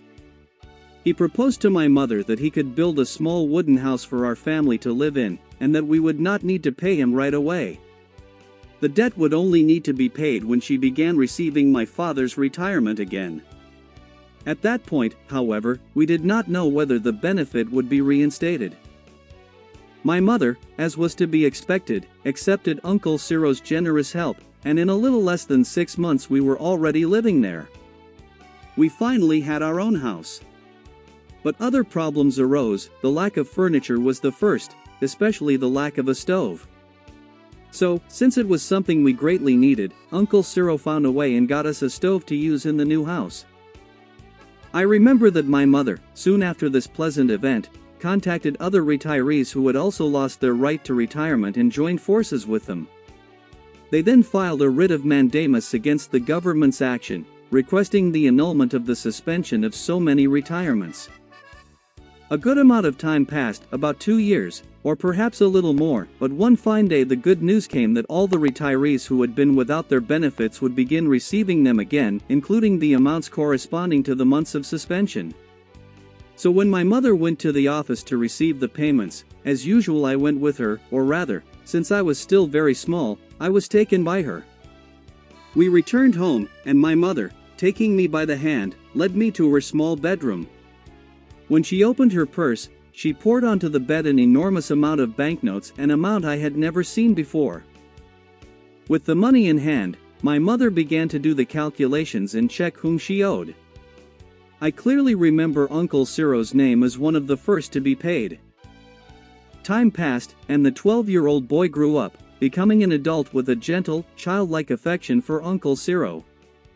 I never forgot the good deeds this dear uncle of mine had done for my mother and for our entire family, and as an adult I began to visit him more often.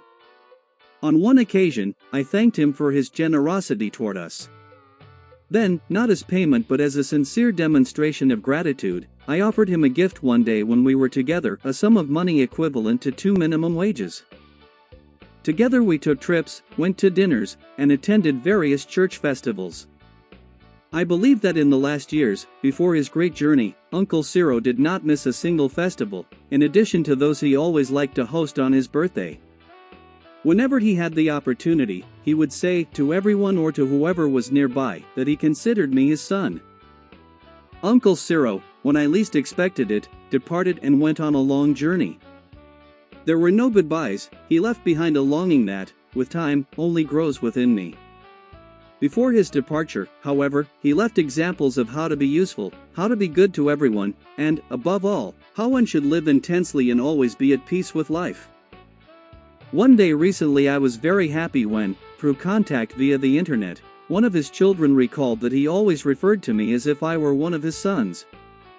Uncle Ciro was, to me, a great example. Beginning another page of this book.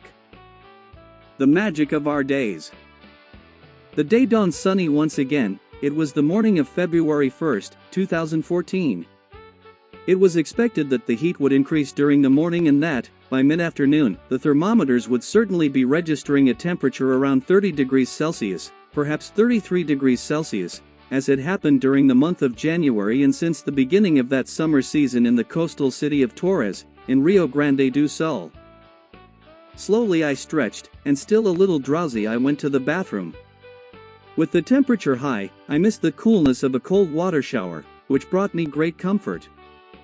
I opened the bathroom door and slowly went over to the small window on the west side of the house. From there, as usual, I stood observing the beautiful landscape which, framed and seen through that tiny window, looked more like a painting, a magical picture. Were it not for the gentle movement of the leaves and branches of the enormous trees, caused by the light freshness of the breeze that blew from time to time, and for the chirping and hopping of the little birds from branch to branch, one might say that the long-dreamed-of and legendary Garden of Eden had been found. This, with absolute certainty, could only have been painted there by the gift of the divine hand. I then turned my thoughts back to my childhood days and recalled the landscapes of that time, knowing that I still carry them clearly engraved in my memory today. What I find most in my memories and recollections is this great longing to have preserved, and still one day be able to see again, the image of a small bird that continues to dwell in my thoughts. We knew it in the region and called it the Nguinho du Bumba. The Nguinho du Bumba was a tiny blackbird that would usually perch on top of barbed wire fences or on fence posts, or generally on branches that were not very high, though dry and devoid of leaves. From there, from time to time, beating its little wings, the Nguinho would leap upward while emitting a gentle chirp, and then descend again, returning to its perch on the branch where it had been, or to another place where it had perched before. As a child, I usually spent my time alongside my inseparable friend and brother Doi, which is a family nickname. We would sit in the pasture near the barbed wire fences and from there observe that curious and joyful bird, which always, in its endless and graceful acrobatics, managed to leave us motionless, enchanted, watching it for a long time. Now, after so much time has passed, many times from this and other windows of my house I find myself dreaming and seeing once again the little bird of long ago hopping about in my memory and filling my days. Everything I have remains in my recollections. Another of my memories that invades me and pains my soul is thinking of my old native fruit tree, my gabaroba tree. Even though I live far from the place where I was born, every day, especially in the silence of the nights, I remember it with great longing and a tightness in my heart. Living not very far from the city and looking through the glass of this window, in such close contact with nature, surrounded by trees on the small farm where I share space with my animals, sheep, turkeys, pheasants, ducks, and chickens, the only things that left me with longing were the absence and emptiness related to the Nguinho du Bumba and my gabaroba tree. For this reason, from my window I recalled the day when I went down to the back of the property near the fence and there, among the trees, felt very well amid the exuberant nature. Suddenly, however, a very strong longing came over me when I realized that I was not there, missing the little blackbird and my beautiful tree with its unforgettable fruits. Right in front of me, however, something very important and striking happened in my life. There, right there before my eyes, a few steps away from me, I noticed, as if by a magical spell, that there were several gabaroba trees. Although not very tall or leafy, the trees let their still unripe, yellowish fruits hang from their branches among the leaves. They stood out among the surrounding trees, and around them there were fruits scattered on the ground, around their trunks, over a green lawn. The scene looked as if the fruits were drops of yellow paint, a reasonable amount carried by the wind. In harmony with nature, they completed their cycle with a blended yellow-orange color and, amid the sparse green pasture, accumulated as drops spread across the ground. I, who until then had lived only on memories and longing for the days of my childhood, suddenly saw, as if with a magical snap, this miracle happen before me. As if that were not enough, days later, before sunrise, when I once again opened the window of my bedroom, there was a new surprise, for a new magic happened in my life.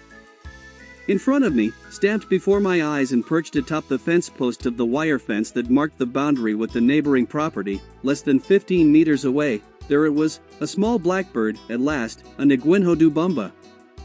In that surprising instant, I felt that someone very special was playing with me, preparing something for me.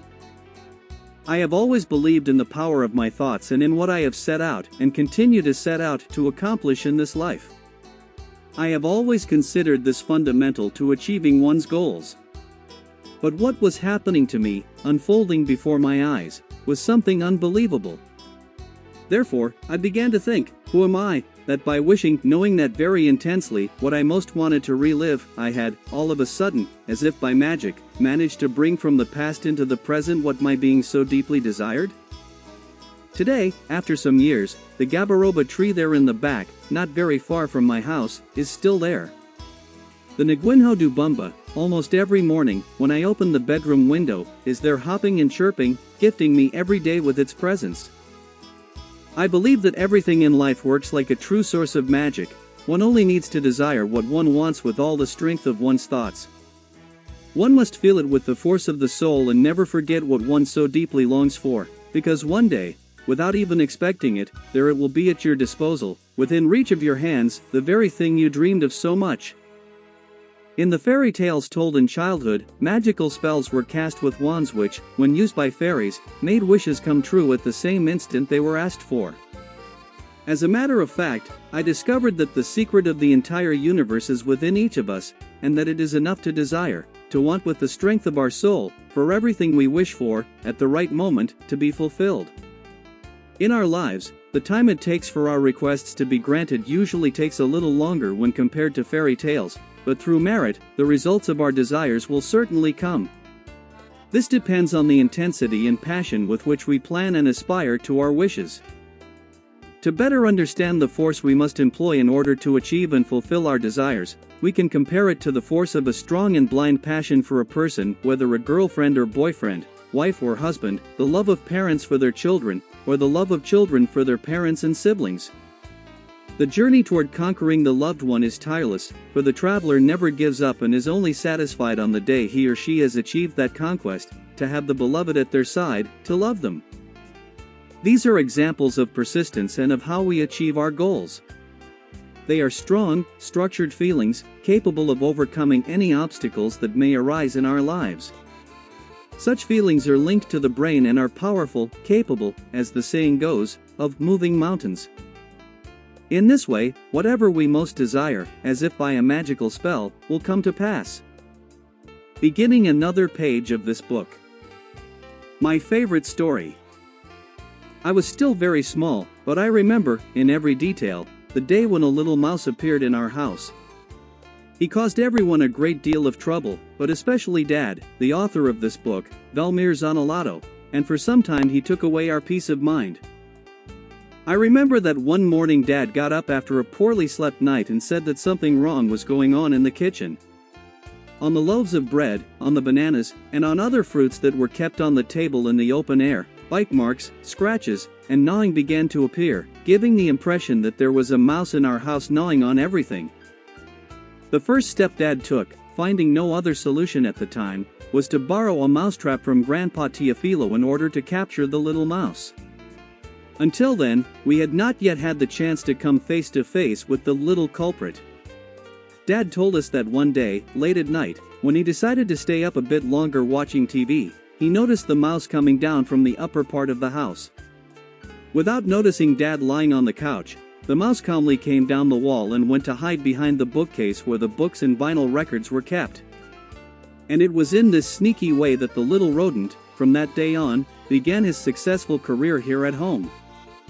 Dad had no alternative and immediately decided to take some urgent measures to make our house return to what it was before that intruder appeared, uninvited to be our guest. He set a mousetrap and placed, as bait to attract the little animal, a good piece of cheese, leaving the trap in a strategic spot in the kitchen. We knew that the thief could not possibly avoid passing by where the trap was. Calmly, as usual, we left the kitchen and went to the bedroom. It did not take long before we heard, no one had fallen asleep yet, the snap of the mousetrap being sprung. Dad was the first to get out of bed, followed by Mom and me. I did not want to stay alone in the bedroom under any circumstances. I also wanted to be there to see the little mouse caught in the trap, since I had never seen a real mouse.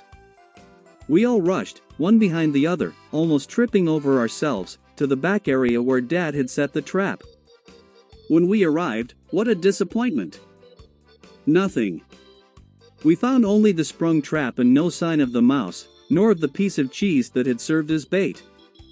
Dad was a bit upset and reset the trap. As we all went back to bed, Mom encouraged him, saying that soon enough the rascal would step out of line and everything would return to normal in our house. In the morning, as usual, Dad got up very early, went to the bathroom to wash his face and brush his teeth. Skipping his coffee, he ran to the place where he had set the mousetrap to see whether his trap had worked. A new disappointment came over him, for the trap was sprung again, and there was neither mouse nor any sign of the piece of cheese he had put there to attract the little rogue. That was too much again. How could the little thief have gotten away from that trap? No one could explain it. All that was left was to lament. Dad did not give up, and on the nights that followed he repeated the operation of setting the trap. But no matter how much he tried, in the morning the mousetrap was always found sprung, and there were no traces of either the mouse or the bait to catch him. Dad even said that perhaps the trap was too big and that, when the little rascal went there, it would spring without managing to reach him. After all, the fugitive was much smaller than the trap that had been prepared. Once again Dad turned to Grandpa Teofilo, telling him what had happened during the days he had set the trap and how all the attempts and efforts to catch the mouse had been in vain. Mom Zaira, who was in the kitchen talking with Grandma Gerasi, also told of the mischief the unwanted visitor had been getting up to at our house, with our food, and even leaving droppings on the table. That disgusted everyone, because when we went to eat, we brought the food to our mouths half suspicious that the mouse might already have touched it. Grandpa then appeared with 2 new mousetraps, a little rusty, which had long been stored on the shelves of the shed. He explained that with 2 traps of different sizes it would be easier to capture the little animal. We all returned home optimistic and with renewed hope. Dad, beaming with excitement, said along the way that this time the rascal would not escape. At that stage of the game, as they say, nothing could be left in sight, outside the refrigerator or the stove. Everything had to be hidden, well put away, so that the nuisance would not have access to it and would not touch or gnaw on anything, as he was used to doing. Dad set the mousetraps in strategic points around the house and placed various delicacies as bait, cheese, meat, salami, and even pieces of smoked bacon.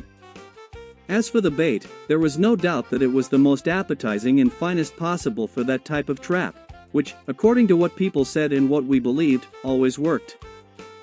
Then we went to the bedroom to sleep, still hoping that when we woke up we would come face to face with the mouse caught in the trap. In the morning, however, nothing of the sort. It was one surprise after another. The darn mouse visited the traps and ate everything he found there, which left us baffled. We did not know how the little culprit managed to eat everything without being caught. Our house was a typical country house, built entirely of wood, with the detail that the internal and external walls were all made of rough wooden planks. It was quite far from the other houses in the area, and as a precaution and for safety, Dad had alarms installed in all the rooms. In the bedrooms, Dad had switches installed, commonly used to turn lights on and off, which worked in the same way, except that when activated they turned the alarm of each bedroom on or off. Every night, when we went to bed, Dad activated the remote control, partially and automatically turning on the alarm of our house. There were no partitions between the living room and the kitchen, and if anyone were to enter through either the kitchen or the living room, the alarm of the rooms would be triggered and the siren would sound, alerting us to the presence of an intruder. Dad was having problems with insomnia and often became impatient, barely able to stand pacing back and forth until daybreak, when only then would he go to work. Then, quietly, he would leave and, without anyone noticing, head off to a shop. It was a route that, by car, took no more than 10 minutes. It was on one night when he had lost sleep, already deep into the night, that Dad, very quietly, on tiptoe, got into the car and went to his shop, not forgetting to use the remote control from the street to turn on the alarm for the living room and kitchen. At his office, getting a head start on work, as he used to say, suddenly the telephone rang and startled him.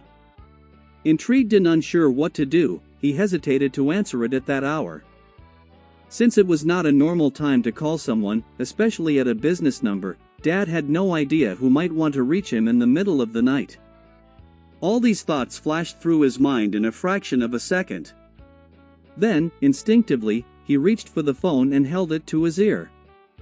With the receiver pressed to his face, he said nothing, waiting for a few seconds for someone to say hello or say something else. Then, to his surprise, the voice he heard was Mom's, who, terrified, said that someone must have entered the house, because the alarm had gone off more than once. When the alarm sounded the first time, Mom looked for Dad in bed and, not finding him there and knowing about his sleepless nights, immediately remembered that he had gone to his office.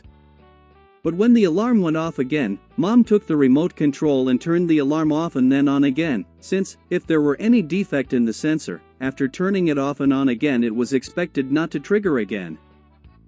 Bate-no. After activating the control, it took almost no time at all for the shrill sound of the alarm horns to sound again. That was when Mom, without leaving the bedroom, picked up the phone and called Dad. As a result, the usual 10 minutes it took Dad to drive from work to our house that night became no more than 5 minutes, or even less. Upon returning, cautiously, with a flashlight in one hand and a club in the other, Dad opened the front door, directing the beam of light in all possible directions, while the alarm remained silent. But there was nothing strange, nor any sign of anyone in the house. Surely, he thought, if there had been someone there, upon hearing the sound of the car approaching they would have taken off. But the odyssey of that early morning went on.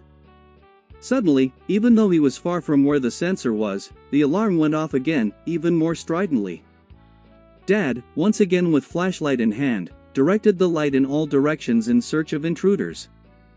Once again, there was no one unusual there, to the point that he even wondered whether there might be a ghost in the house. Then, just below his field of vision and to his surprise, Dad, astonished, discovered right next to the floor what had disturbed the whole family's peace. The intruder of the night was nothing more than a little mouse, which now, strolling around the house, wandered from side to side unconcerned, ignoring everything he had caused to happen. This was just another prank the little rascal had managed to pull on our whole family, depriving us of sleep. After this, Dad thought the mouse was far too clever and imagined that, instead of entering the trap from the front to eat the bait, he entered from the back, where he could not be struck or caught. So, using his creativity, Dad came up with a way to keep the mouse from entering the back of the trap. With firm, thick cardboard, he closed off the backs of all the traps, leaving the mouse no option but to enter from the front of the trap. We hoped that Dad's original idea would work. But day after day, nothing new happened. The mouse ate all the bait, and all the work ended up being in vain. We never found out how the little rascal managed to outwit the traps, or how, after everything he did, the mornings always revealed sprung traps and no delicacies. This saga went on for a long time, but Dad, even though his morale was low, never showed himself defeated. For that reason, one way or another, he always stayed on the lookout for the rascal, but the attempts to capture him were in vain. The days passed normally, with the difference of the presence of that shameless tenant. In his own way, the little culprit had invited himself and comfortably settled in our house. We were already getting used to his presence, but we did not accept his unpleasant visit. We had to hide all the food, otherwise, by morning, everything left in sight ended up eaten or partially gnawed by the little animal. However, as the old saying goes, there is no good that never ends, nor evil that lasts forever. One fine day, when we had all left the house, leaving all the traps set, upon returning, Dad, as always, was the first to enter. He walked around the house and then returned to the door, where we were still standing, and with a different look on his face he spoke to Mom. "Guess where our untimely tenant, the little mouse, is?" Mom, sensing that the mouse had been caught, burst into a big laugh, as usual, and then ventured several guesses about the mouse's whereabouts or fate. None of them, however, hit upon how or where the little thief was. Then Dad began to tell that, upon entering the house, he went to the bathroom. What a surprise it was to see that inside the toilet bowl, partially soaked, was the mouse. The little culprit tried to jump out, but since the bowl was high and smooth, he kept slipping back inside. Instinctively, Dad lowered the lid and left the rascal trapped in his swimming pool, as we later always referred to the situation of the little culprit. The first thing that came to Dad's mind was to flush the toilet and send the mouse down the sewer. But, as he later told us, his conscience, always present and alert, made him see and feel how sad and suffocating such a death would be. No one would like to die that way, drowned, even if it were a mouse that had caused so much trouble and annoyance to everyone in the house he had invaded. No, that would not be his death, and we would not give him such a sad end. So the matter of the thing was resolved. Mom exclaimed, "Everything's fine, everything's just fine." But she wanted Dad to take action, to find a way to remove the mouse from inside the toilet, because at night we would need to use it. The hours went by, and no one wanted to go to bed, while Mom kept asking for some solution regarding the mouse's fate. Dad then went to the kitchen and, before making any decision, helped himself to his customary aperitif. It was a small glass of his aged cachaca, made nearby at one of the stills of the old Colonia Sao Pedro. Time passed, and Mom could think of nothing else except that, if Dad did not take some action, the bathroom could not be used. Then, after some time, Dad got up from his chair in the kitchen, opened the drawer of the table where he kept tools for emergencies, and took out a pair of pliers. Dad went to the bathroom with the pliers in his hand and, next to the toilet, picked up the small stainless steel trash can. He examined it for a moment and, opening the lid next to the toilet, placed it back on the floor. We were sure that he had come up with an idea of what to do with the mouse, and, although he said nothing to us about it, we stayed around him to see the end of that saga. Then, slowly, he lifted the toilet lid and saw that the mouse, quite wet, was already very tired and had settled down. Taking the pliers, he raised them to the height of the rim of the bowl and, with unmistakable gestures, gave us the impression that he would deliver a single, fatal blow to the mouse. Then, looking at us, terrified as we were, he let a mischievous smile slip across his lips. Opening the pliers, Dad gently brought them close to the mouse's back to grip his fur. He lifted him out of the water and raised him to the rim of the bowl, then slowly, with the same care, placed him inside the open trash can. The trash can was already waiting for the mouse, and only then did we all feel more relieved. But there was still another episode to that event, because we were anxious to know what fate Dad would give the mouse. As if guessing our thoughts, he said that he did not know what he would do, so he would leave him trapped in the trash can until the next day. Only the following day would he decide what to do with the rascal who had bothered us so much in our house. That night was not one of the best I lived through, because I had nightmares, and in them I always saw myself involved with the mischievous little mouse. So, as soon as dawn broke, I jumped out of bed early, because I wanted to know what decision Dad had made regarding the poor little animal. At that point, I was already beginning to worry about his fate. I found Dad standing and, without beating around the bush, I immediately asked him about the mouse. He answered that early that morning he had made his decision and that, going down to the back, where there was an enclosed area with wire fencing, quite far from the house, he headed there. In that place, beyond the fence, he opened the lid of the trash can and released the mouse, letting him go. I finally felt relieved upon hearing Dad's account. I knew, and Mom always told me this, that he had a big and kind heart. Even so, I never expected him to be so good as to care so much for little animals, even to the point of forgiving that mouse.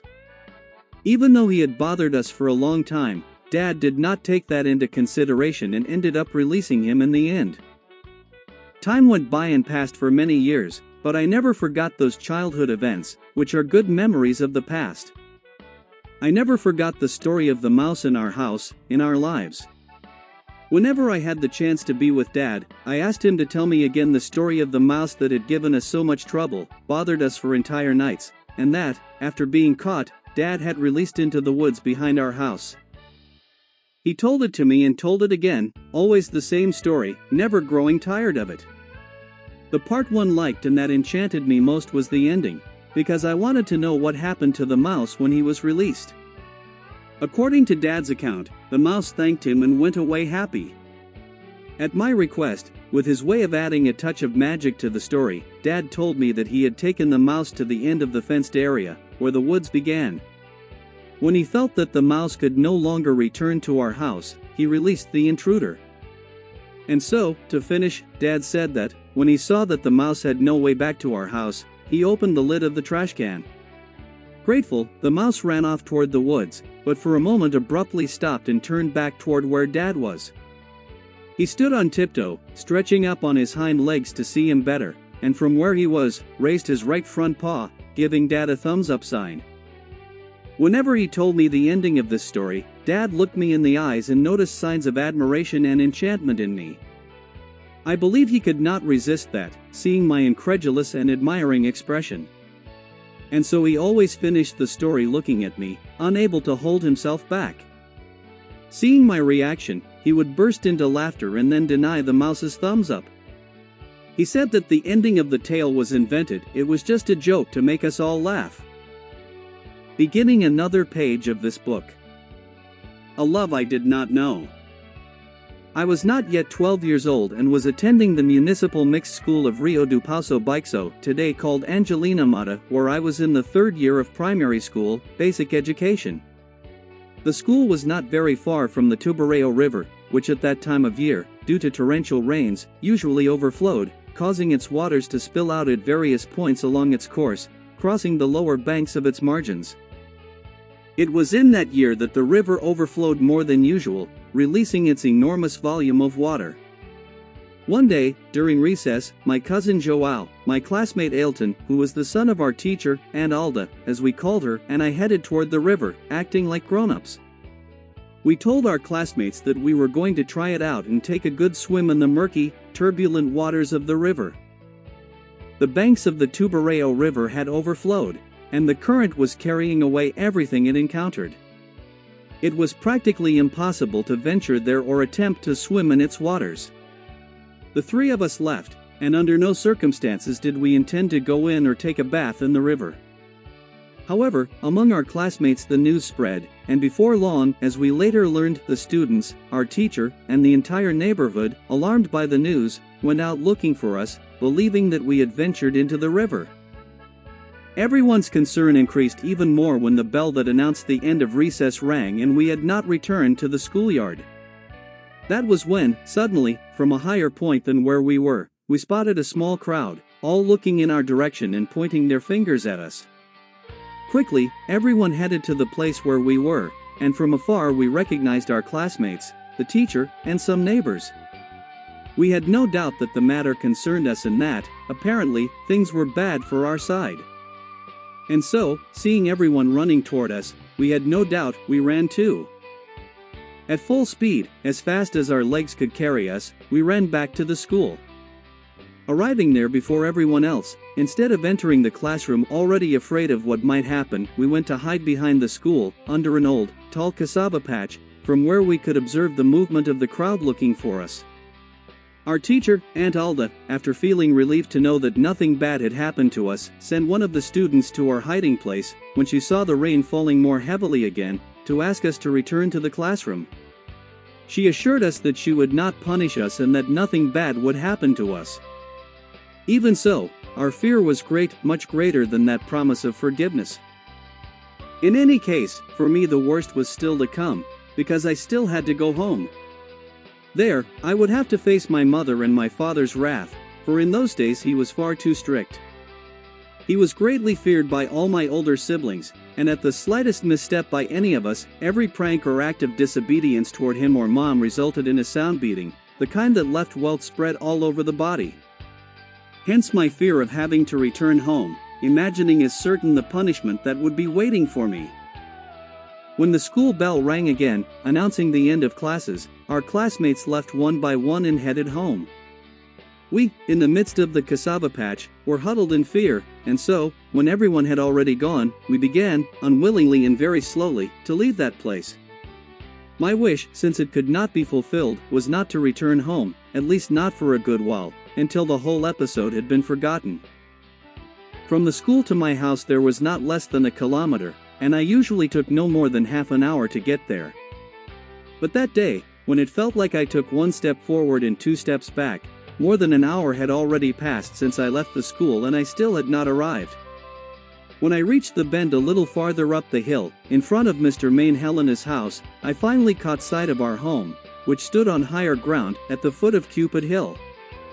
Suddenly my fear increased, knowing that I would find nothing good there.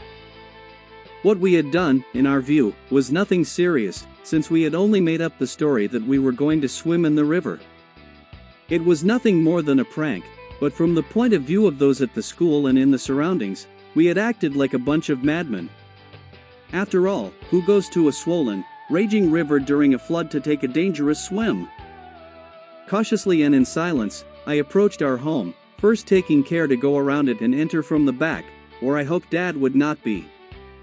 Arriving there and seeing no one in sight, I slipped stealthily under the floor, into the crawl space. My fear of the moment of meeting Dad was so great that I began to feel the wetness of my urine running down and soaking the fabric of my shorts. More than once, it even dripped onto the ground. I stayed under the house for a long time. Only later, feeling a bit more confident, did I slowly begin to move underneath toward my parents' bedroom. Bringing my eyes close to the crack in the floor to see where they were, I could not believe what I saw. Dad, the one I feared so much, and at whose mere glance I felt like crying whenever he scolded me, was kneeling beside Mom. Clearly, I could see tears streaming from his eyes as, with a choked voice and between sobs, he asked God that nothing bad would happen to me, promising that from that day on he would treat me, Mom, and all my siblings better. Although terrified by the fear of our encounter, I could not contain my emotion. My feelings overflowed in tears, and for a second forgetting everything, I let slip from between my lips, Dad. That was like a magic spell for me, because within seconds Dad was by my side and I felt his strong arms around my body. The tears pouring abundantly from his eyes ran down my face as, holding me tight, he murmured, my son, my son. In that man, whom I had always thought so rough, so harsh, I discovered an affection for me so great that it had been unknown to me. It took that great flood of the Tubarao River, sent by God, for it certainly had its purposes, so that, through our little lie, I could come to know my father better. Until then, I could not perceive, in his serious expression, the great and kind heart that was full of love for everyone in our family. Beginning another page of this book. Dad's good advice. I had already been married for 3 years, and our beautiful baby, born in the second year of our marriage, would be turning 1 year old around the middle of that year. I remember that when Dad came to my house to visit us, unable to bear the situation any longer, I told him everything that was going on with me.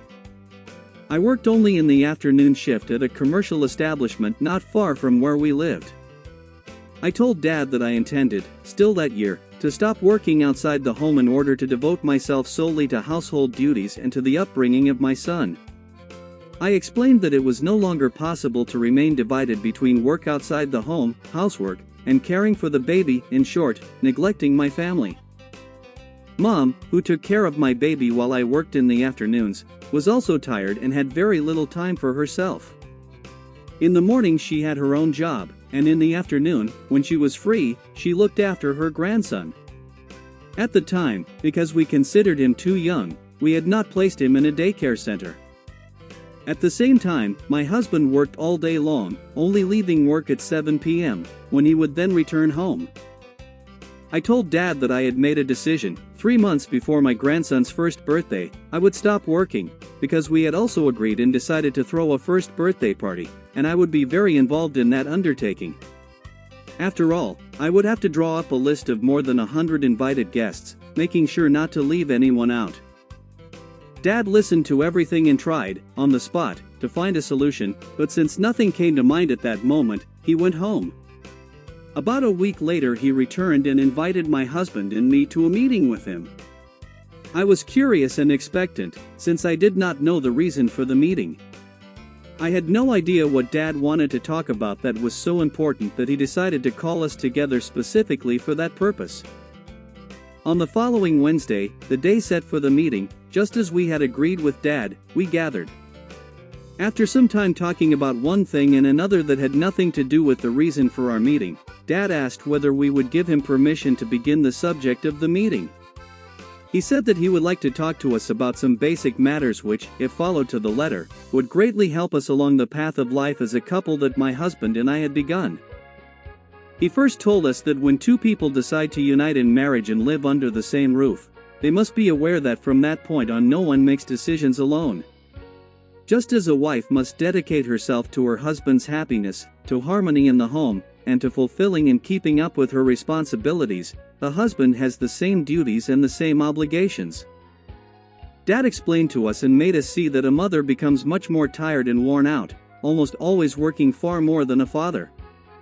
What would be fair would be for each one to take on the daily task of caring for the child, not leaving the mother to manage alone, because in addition to breastfeeding, changing diapers, and not sleeping properly, the next day she would still have to care for the child, prepare meals for her husband, take care of the house, and still hold a professional job outside the home to contribute to the family income.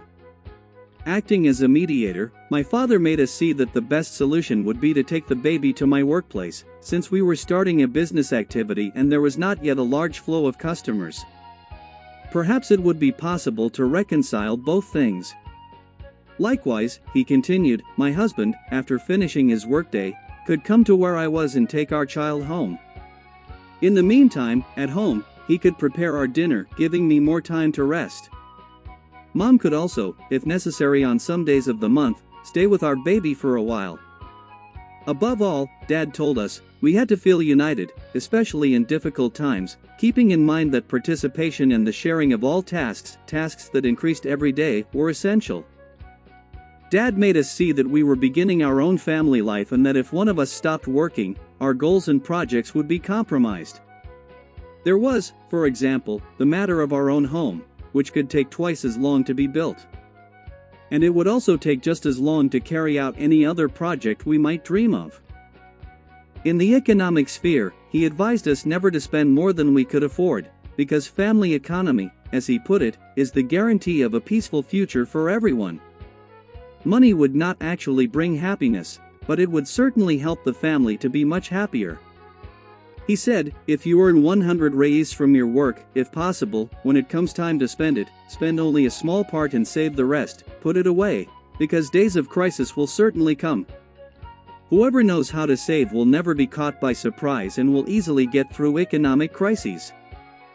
During the meeting he remained thoughtful for a while, as he did not find it appropriate to cite himself and Mom as examples. Even so, he commented that when they got married, Mom was a teacher and worked 2 shifts, while he arrived home close to noon.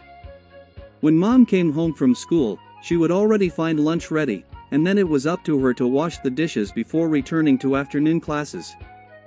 The participation of both in domestic chores, instead of being seen and felt as exhausting obligatory work, became over time a normal and pleasurable activity, since neither felt alone. Married life, he explained, was built with the participation of both in every area, whether in work outside the home, domestic chores, or in the care and education of children. Finally, the most important thing of all was always to maintain open, frank, and honest dialogue. Before marriage, each person has his or her own pastimes, including reading, movies, parties with friends, television, and so on.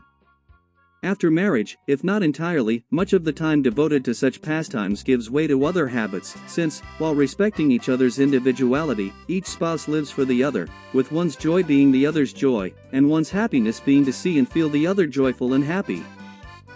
Dating serves to provide a better understanding of the other person, and if a couple does not come into harmony while dating, a future marriage will rarely succeed or last very long.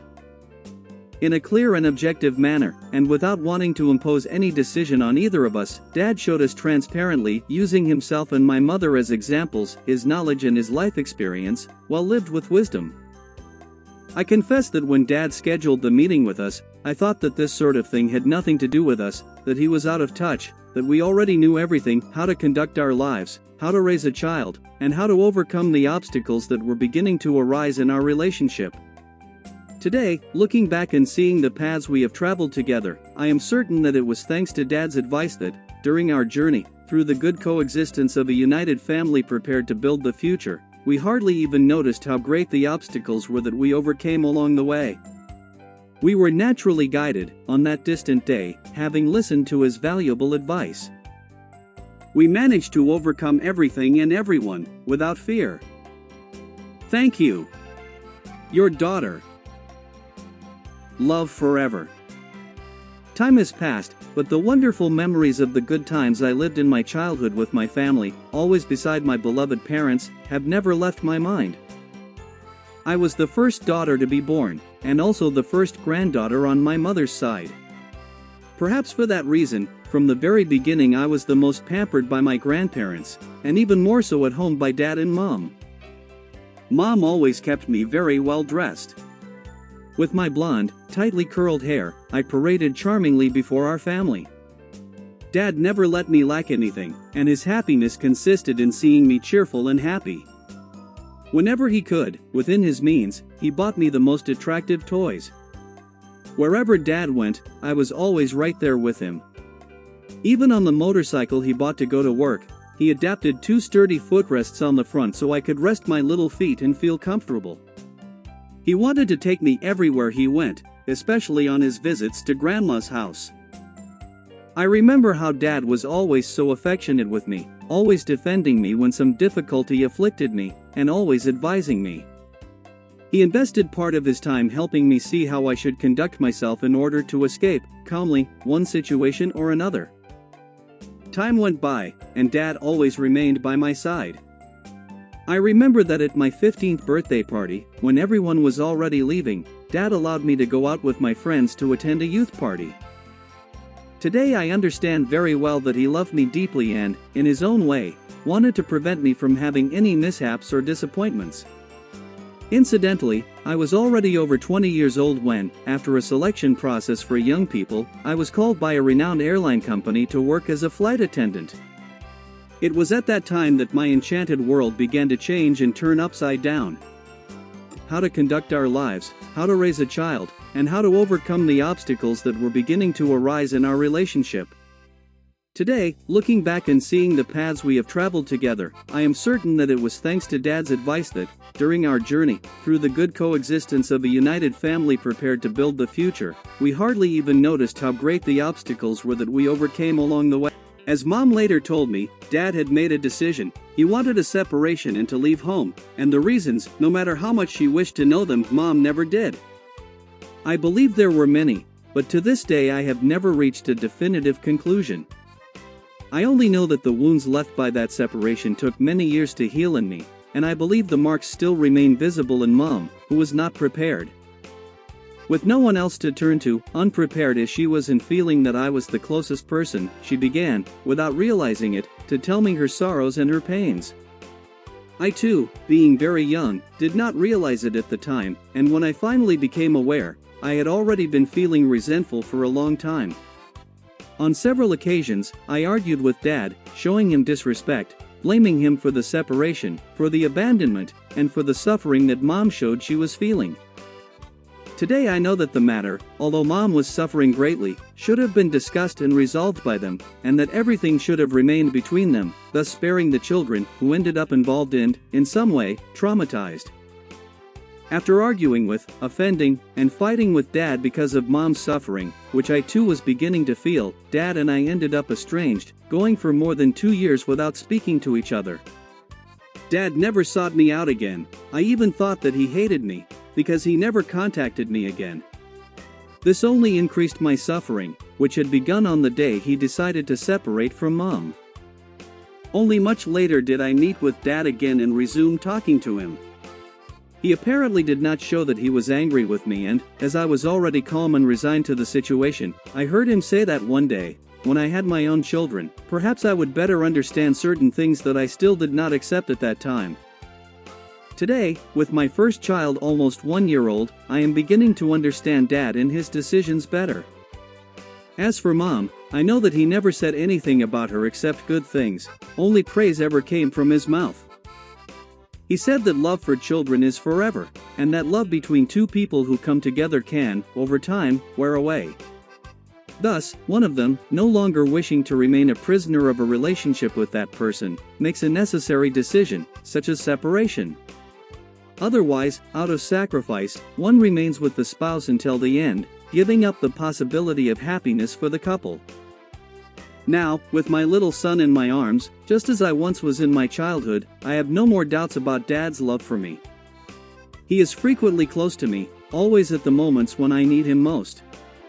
Without even needing to say a word to him, as if by magic he appears nearby and fills me with attention, affection, and everything else I need in this life. Thank you very much, Dad. Your daughter. Beginning another page of this book. Our good moments. One of my dreams, after I got married, was to one day have my own small farm. But I believed, due to the modest income from my business, that this was nothing more than a dream. From time to time, alone or with my wife, we would go to the small farm of a friend of ours, Mr. Enio, a friendly gentleman who lived not far from where we resided. What enchanted me most about his property was a row of mandarin orange trees planted down the slope of a hill, facing the BR 101 highway. Travelers passing along the highway could see the fruit from there, and at the time when the mandarins were ripe, the trees, so heavily laden, would bend their branches. The mandarins, ready to be harvested, would fall and could even be gathered from the ground. Mr. Enio and his wife, always very kind and most gracious toward us, from time to time invited us to visit them at the farm. We never left empty-handed, for they would take us around the entire property in search of novelties. Before we left, satisfied, and with full stomachs, he would take a sack and help us choose and pick the largest mandarins, giving them to us as gifts to take home, where we would enjoy them at leisure. Mr. Enio's farm was amável. I, who had always dreamed of owning such a property, more than once joked with him, telling him that if he ever thought of selling it, he should come to me. I would do everything I could to buy it, if it were within my means. Of course, I dreamed and would have loved to own a farm like that, but my promise to buy it was nothing more than a joke. Time passed, and our 3 children had already been born when, one day, unexpectedly, Mr. Enio and his wife appeared at my business. Without beating around the bush and taking me by surprise, he told me straight away that he had come to sell me the farm, because, due to his age and some health issues, he wished to live closer to the city. Unprepared for such a proposal, I was left speechless for a moment. But after taking a deep breath, as was my habit, since I did not like to speak evasively, I was frank and direct with Mr. Enio. I told him that I had always dreamed and would very much like to own a farm like his, but that my talk of buying it had been a joke. After all, I neither could nor was I in a satisfactory financial position to purchase the property. Mr. Enio, in his simple manner and sincere way, insisted that he would sell the beautiful farm only to me. And there we were, I trying to explain that at the moment I was not able to buy it, while he insisted that he wanted, at all costs, to sell me his property. He made me several proposals, making things easier for me, telling me that he had received some offers from third parties.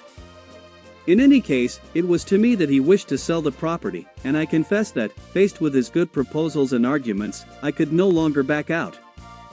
In the end, I bought his farm. In a short time, by fixing up and improving its old, worn house, my children and I turned it into our place for gatherings and leisure. Whenever possible, we would go there to spend time together.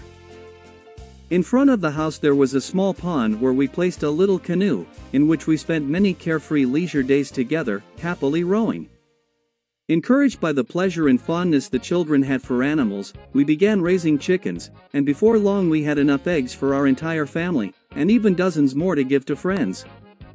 Then, with great affection and at the children's request, we decided to acquire other animals.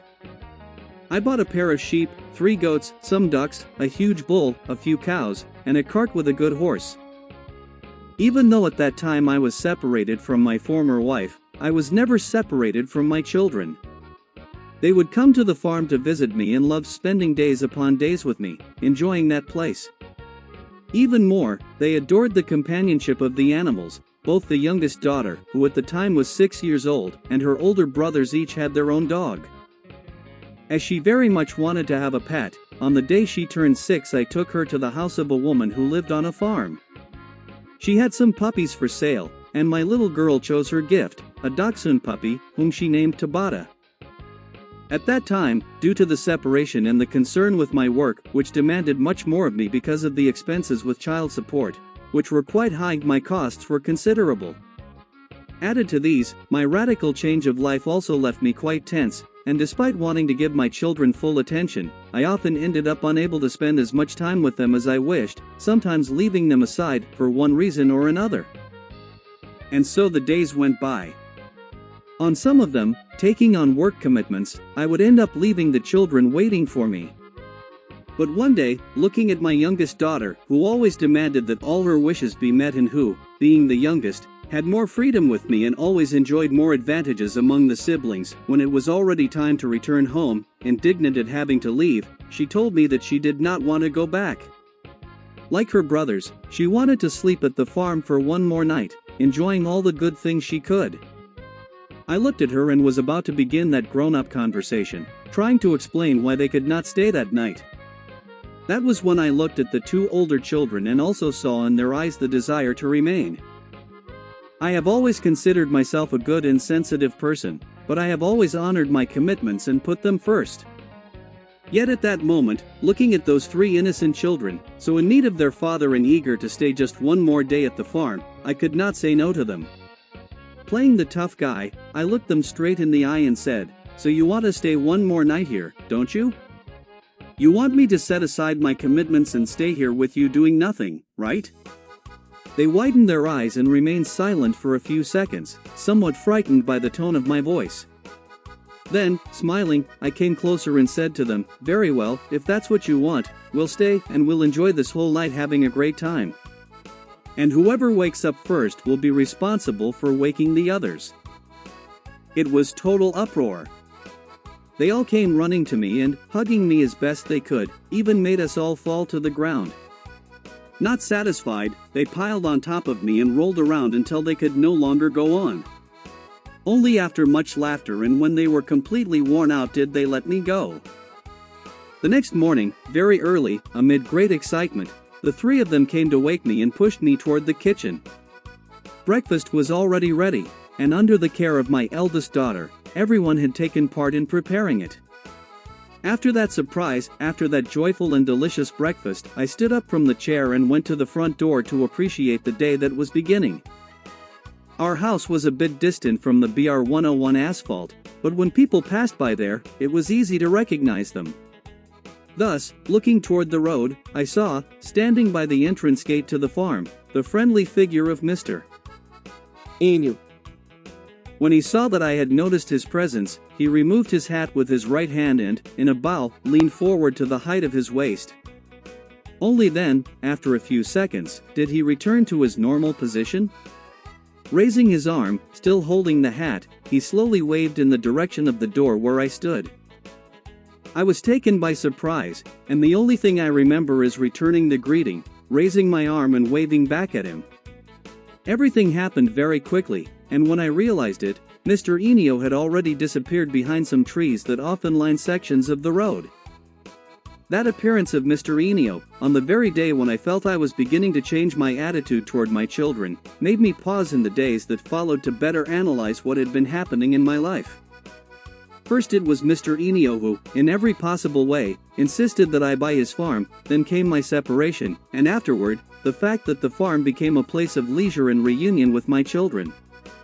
That farm, which I loved so much, had once belonged to Mr. Enio, and now, when I most valued time with my children, there he was again, my friend, who, through his greeting, seemed to congratulate me on the recent attitude I had taken. I never reached a systematic conclusion, but whenever I think about our farm, our joys, and the good moments spent there, I am overcome by the certainty that everything was planned by someone, and that Mr. Enio was entrusted with bringing about the good things that, through him, happened and, in my opinion, were predestined. When my 3 children grew up, we decided to sell the farm, as no one had any more time to care for it. But I never forgot the good moments lived there with my children. Nowadays, when I pass by there with one of my children and ask whether any longing for those times still remains, the answer is clear and immediate: yes, immense longing. Then I feel a lump in my throat followed by a tightness in my chest, for not having kept as ours the place that brought us so much happiness. The memories, in the form of cherished recollections, will never leave the heart of any one of us. Beginning another page of this book. Celestial Journey. From the wooden balcony of our house, a little distance from the beautiful city of Torres, at times, high on the hill where we live, I spend my time lovingly observing the moon, silent in its celestial journey, illuminating the dark blue of the night. Countless times I find myself admiring the infinity of space, enchanted by so many beauties, beyond the so mysterious moon, the stars, and the distant planets, all seeming to hover above my head. For a few seconds it feels as though I enter a trance, losing in my mind all sense of space and time, only to, from time to time, look around me, fearful that someone might be watching me and, maliciously, might wish to mock me. But even if someone were to notice me gazing at the sky on a moonlit night, during my personal enchantment, greater still would be the fear that they might discover what wanders through my thoughts in those moments when, amazed by the boundless space, in body and soul I find myself traveling through the universe. On this journey my soul becomes pure and innocent, carrying me back to my childhood days. Beginning another page of this book. And then he went his own way. He longed for his freedom, for detachment from the things that had kept him bound to me until that day. He was bound to the place he had always occupied beside the small business I still keep to this day, which he had managed for many years. Whether to take him seriously or give great importance to his desire to leave, this was his intention, and I had never before taken it into consideration. Yet, regardless of his decision, I knew it well and was aware that, at some point, he would find the little door of my imaginary cage open, and his departure would be inevitable. I would have to let him beat his wings and go in search of I don't know what. When that moment arrived, I could not remain indifferent, nor could I stop thinking that, one day, that instant would surely come. Morning broke, the time had arrived. It was March 25, 2014. I could see, through my imaginary little door, which had always remained closed, that at dusk that day it was, not by chance, left ajar.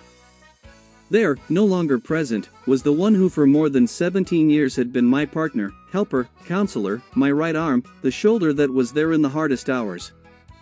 In short, there was no longer the one who, since childhood, since the age of 11, had walked the most difficult paths with me, set aside his own dreams and made mine his, following me while learning and also teaching, in my view a learning that was right and true. Now he was like a free bird and would no longer need to give explanations to anyone about his decisions, his wanderings, whether right or wrong, through life. Now it was he who would chart his path, where he would go, with whom, and what he would make of this life in each minute, each day, each month. From a very young age he proved to be a special boy, a companion on the journey. He always walked at my side, in joyful hours and in moments of adversity, he was always there with me.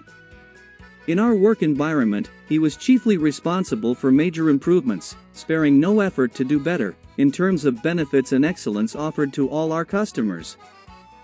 I would certainly have liked him to remain at my side for many, many more years, but that would only have happened if it had been his wish, if he had lacked the courage to go in search of his own paths. For my happiness, although I never wanted to distance myself from him, I saw him, from one day to the next, leave the place where he had remained for so many years and courageously step onto unknown ground. For him, in the fullness of youth and in his bold style, it felt normal and natural. He was leaving to seek his path, as a continuation of the walk of all his previous days. And so he went, to another place, without looking back. All the good and bad moments lived there would now be part of his experience, for his decision was firm, nothing would make him change his mind. I felt alone. To friends who asked about him, and to myself, I preferred to say and repeat simple, old-fashioned phrases, somewhat awkward and out of use. What can you do? That's how the world is. He left in search of his own path. I harbor no resentments, nor do I carry regrets for anything I failed to do. He never left anything to be desired at any moment of our coexistence. He always put my needs first, my wishes, making my desires a priority over his own. I was aware of his great worth, of the professional he represented in our work, and even more so in my life. I know that while we were together all those years until that March 25th, he listened to me daily with respect, always supporting me. And in the timely moments when a few words came from his mouth, they were to advise and suggest, well-spoken words they were. Now he goes about out there, from time to time I see him. I know he has not forgotten so many lived moments, nor will I remove him from my fond memories. Without a shadow of a doubt, I would say he did what seemed right to him, what indeed needed to be done. If it were necessary to give my opinion, I would advise him to do exactly what he did. What matters most to the heart, to a father's feelings, is to see, know, and feel that his son made the right decision, that he chose the course he most desired and is now outlining it, beginning to tread the road he chose. I know that time, that invisible Lord who makes us forget many things, who makes pains disappear, setting grievances aside and letting the dust settle, is also the same one that, as it passes, brings back memories of good moments lived. It is also the one that makes us relive the longing for old loves that, more than once, made us suffer pains we had in the past and that, sweetly, return to us on some days. It is through this same time that memories rock us in our emptiest hours, offering comfort and filling the void of feeling. Many times, time brings so many grievances to everyone, which only go away when, through love, we manage once again to let the old dust of time settle. It is through this same time that I now pass, the time that will no longer pass again for me. But much gratitude and love will remain, for my dear and beloved son, in me, in my heart. Our good memories will stay until the end of my days here and then throughout all eternity. Beginning another page of this book. Consideration. In the excellence of days, a companionship that lasted but a short while. It does not seem true to me, yet I must accept it. Life is like this, laments the father whose time ended early. Everything lies within the bounds of divine laws, with improvement being essential to evolution. But evolving leaves within me terrible longing, and when that door is opened, a heart weeps. Elio Morera, poet and writer. Beginning another page of this book. Some poems by Valmer Zanellato, to be published in the next book. Ao artime. My many days then, so few days, little by little I saw them pass. They passed through me, through them I passed in the same place. A place where I am and did so much, yet no one ever noticed there. I did what I always wanted without anyone commanding. The little I did not change the world, it remained as it is, and today, seeing all, I only saw my time pass within time. What is the secret of being here? Where will our existence lead? These days of ours here in this place? Beginning another page of this book. My girl. She slips away through my fingers like the air I cannot hold. Not long ago she was only mine, I lived cradling her in my arms. Dear to me were your smiles in the days of your dawn, like clouds your childhood vanished, only the memory remains in my life. On your face, neither girl nor young woman, and the same girl I long to find there, but no matter how I wander the past, in my present I see another reflecting. Gone is the one I never truly had, the dearly loved flower girl. It was the passing time that took her, the one I dreamed would always be only mine.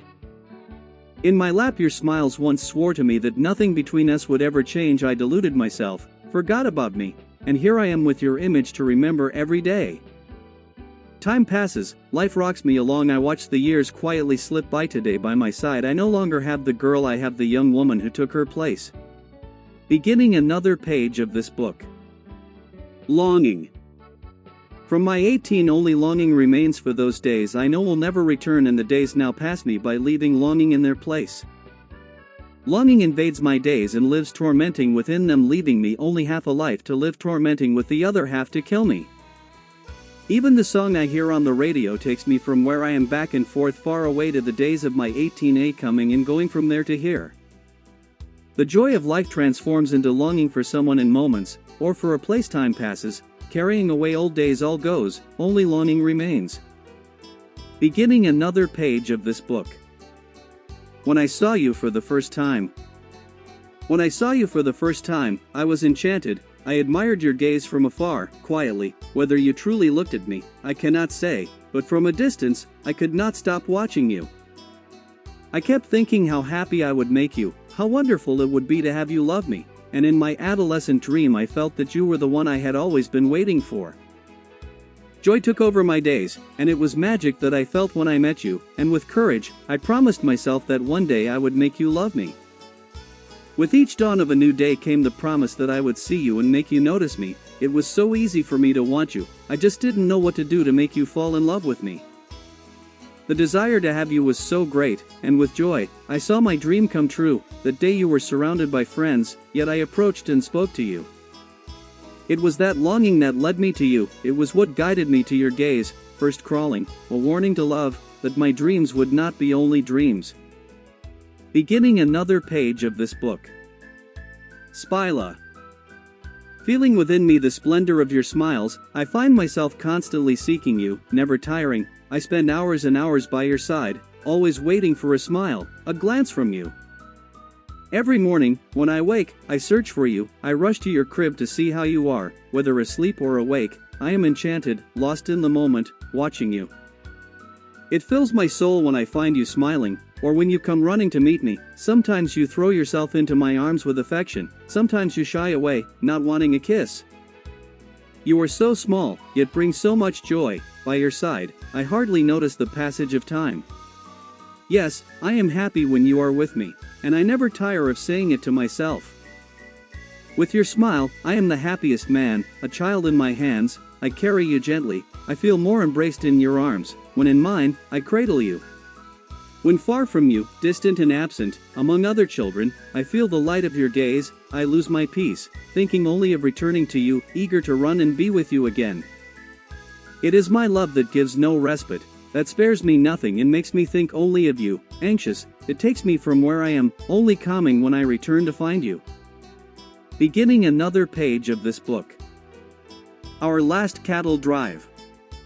Poem participatim de 3RD Gaúcho Contest, Jaime Caetano Brown, promoted by Estância da Poesia Crioula, Porto Alegre, Rio Grande do Sul. From the lands of my Rio Grande, it was well agreed upon early, to set off on a cattle drive, some renowned men, as few there are in Rio Grande, thus it was arranged, from Bertussi Farm, at the break of day, with a herd of cattle. We left the farm, aware of the journey ahead. When dawn arrived, it caught us on the road, knowing that everyone was committed to the task at hand, that together it might be our last cattle drive. Nico Fagundes led the way with a graceful gallop, in the middle rode Paiseo Cortez, by my side, Adelar, a little behind, Mano Lima, a riding partner. The goal was to deliver this herd to the gauchos. To make way for the herd, Adelar went ahead, the cattle followed calmly, murmuring quietly. Troperos had always existed, but in this drive were Nico, Mano Lima, Paiseo, and Adelar. It was normal for these herds to pass that way, with cowhands of all sorts, each with their way of driving, but no one had heard of such men gathering for a cattle drive. From afar, it seemed natural, some men on horseback, clattering hooves, ara, and whistles were a signal to the cattle, guided by the troperos, each with their horse. Raising dust, no one could see clearly, only up close could one notice that this was Rio Grande, parading in its own way, 4 pillars of gauchos, examples to be proud of. Customs and origins were displayed in their attire, for legends of the lands, passing through together, foundations, living emblems, a watercolor of the place, and I there with them, tropeando alongside the legends. Even the patient cattle seemed aware that these men together, riding with the herd, were important people, roots, trunk, and pillar, affectionate in their work, doing it out of love. Many days on the road we would spend together. In our baggage, nostalgia had its proper place, and each step forward left behind near the green of the pampas a dew of memories.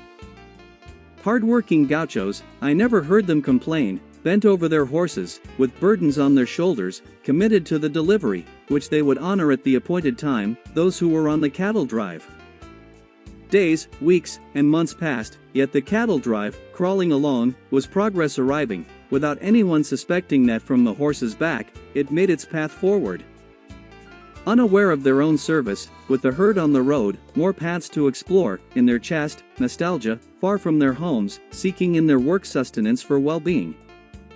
Dormant in the drive, finally a sighting, from the top of a hill, in the distance, it became visible, our journey's end was finally approaching, yet it risked being our last cattle drive together. Only those who saw it as I did will always remember the feat of this encounter, this glorious drive, of Nico, Adelar, Mano, Paiseo's path, of my dream to have beside me these pillars of history. Beginning another page of this book. The Tale of the Horse Pescaso. With a golden key it opens its literary paths, a little box of surprises, beneficial and gratifying, for it holds within it a world of multiple beauties that enrich the writer's life. Hélio Moreira. Third contest of Gaucho Tales, Aparicio Silva Rillo promoted by Estancia de Poja Crioula, Porto Alegre, RS winner of first place, tale written during the making of this book. The Tale of the Horse Pescaso. Back around the year 1922, in the surroundings of Craiova, when the first homes began to appear there, and around the same time the buildings of Bertussi Farm were erected by the patriarch Fioravant Bertussi, a man well known by everyone in those parts. During one of his many rides to more populated localities, he was entrusted, at the request of a local farmer, with bringing an image of a saint, since until then there was no such image in that remote place. Among the saintly images found in the city, Fioravant chose to take to his settlement the image of the warrior Saint George, a saint he greatly admired, respected, and venerated ever since his boyhood. In those regions, it was customary for drovers, during their journeys with their herds, sometimes more than 1,500 mules, to pass through at night or, when pressed for time, at least stop for a rest. They would take advantage of the halt to negotiate some animals with a local merchant, one Alfredo Horn, well known for running a large and successful mule breeding operation. As many mule herds passed through there, which was a widely used means of transport at the time, and combined with Alfredo Horn's breeding farm, the locals began calling the place Malata. Because of the saint's image, it became known as St. George of Malata, a name that remains to this day. It was also there, in Malata, on one of those stormy nights, that, as was customary among drovers on rainy or freezing nights, with frost, or when the minuano wind whistled through the cracks of the walls more fiercely than usual, upon spotting a farmhouse, the drovers would promptly approach. One of them, following the custom of the time, would shout from afar to announce their arrival. "Anyone home? Anyone home?" Soon after, the response would come from the owner or one of the hands. "Come on into the shed, friend. Come warm yourself by the fire, have a drink of cachaca, a hot mate, and chat a bit with this friendly crew, the folks of this place." By chance or not, that night everyone gathered in the shed of Bertussi Farm, where, as always, they were welcomed with the generous and traditional hospitality of old Fioravant Bertussi. In no time, he made the newcomers feel as if they were in their own homes. Between one drink and another, the carving of the barbecue dripping fat onto the embers of the ground fire, the gourd of mate passed from hand to hand, while the mournful sound of a well-worn, grease-darkened accordion played by a farmhand could be heard. Mixed in were murmurs, chatter, shouts, and the usual boasts of the shed, made hard to understand by men filled with drink and good food, but from time to time everything would fall silent when a more serious conversation arose or when a storyteller claimed attention. Then the noise would cease at once, and all would listen intently. The weather had been rainy since early on, and lightning split the sky, followed by a thunderclap that ushered in a heavy downpour, with thick drops that sounded like hail striking the tin roof of the shed. And so it was, as the saying goes in the backlands, one thing leads to another, that with the rain and thunder came a brief silence. Taking advantage of the bad weather as a theme, from a dark corner of the shed, where a farmhand sat perched on a soap crate covered with a worn sheepskin, the voice of Agapito, the oldest hand on the farm, began to tell a tale related to rainy weather and the flooding of the Rio das Antas, which wound its way not many leagues away through the farm's lands. He began telling of an old black man, the son of a slave, known to all as Elena. A man of few words, he spoke only when spoken to and worked for a rancher who had bought a large estate near Malata, much of it watered by the Rio das Antas. As everyone in the area knew, when rains lasted long in those parts, the river would swell, its banks advancing several yards on both sides. Waters once clean, clear, and crystalline became muddy and turbid, leaving countless fish disoriented, pushing them toward the banks and making them easy prey for those accustomed to torch fishing or other methods. For more than a week, the rain showed no mercy, pouring relentlessly. Even Elena had trouble reaching the far pastures of his employer's farm to check on the livestock. Among the many animals roaming free there was his cherished bay horse, which he had raised from a colt and named Pescaso. Finding no other way, during a brief lull in the rain, he put on his cape and hat and headed toward the back of the farm.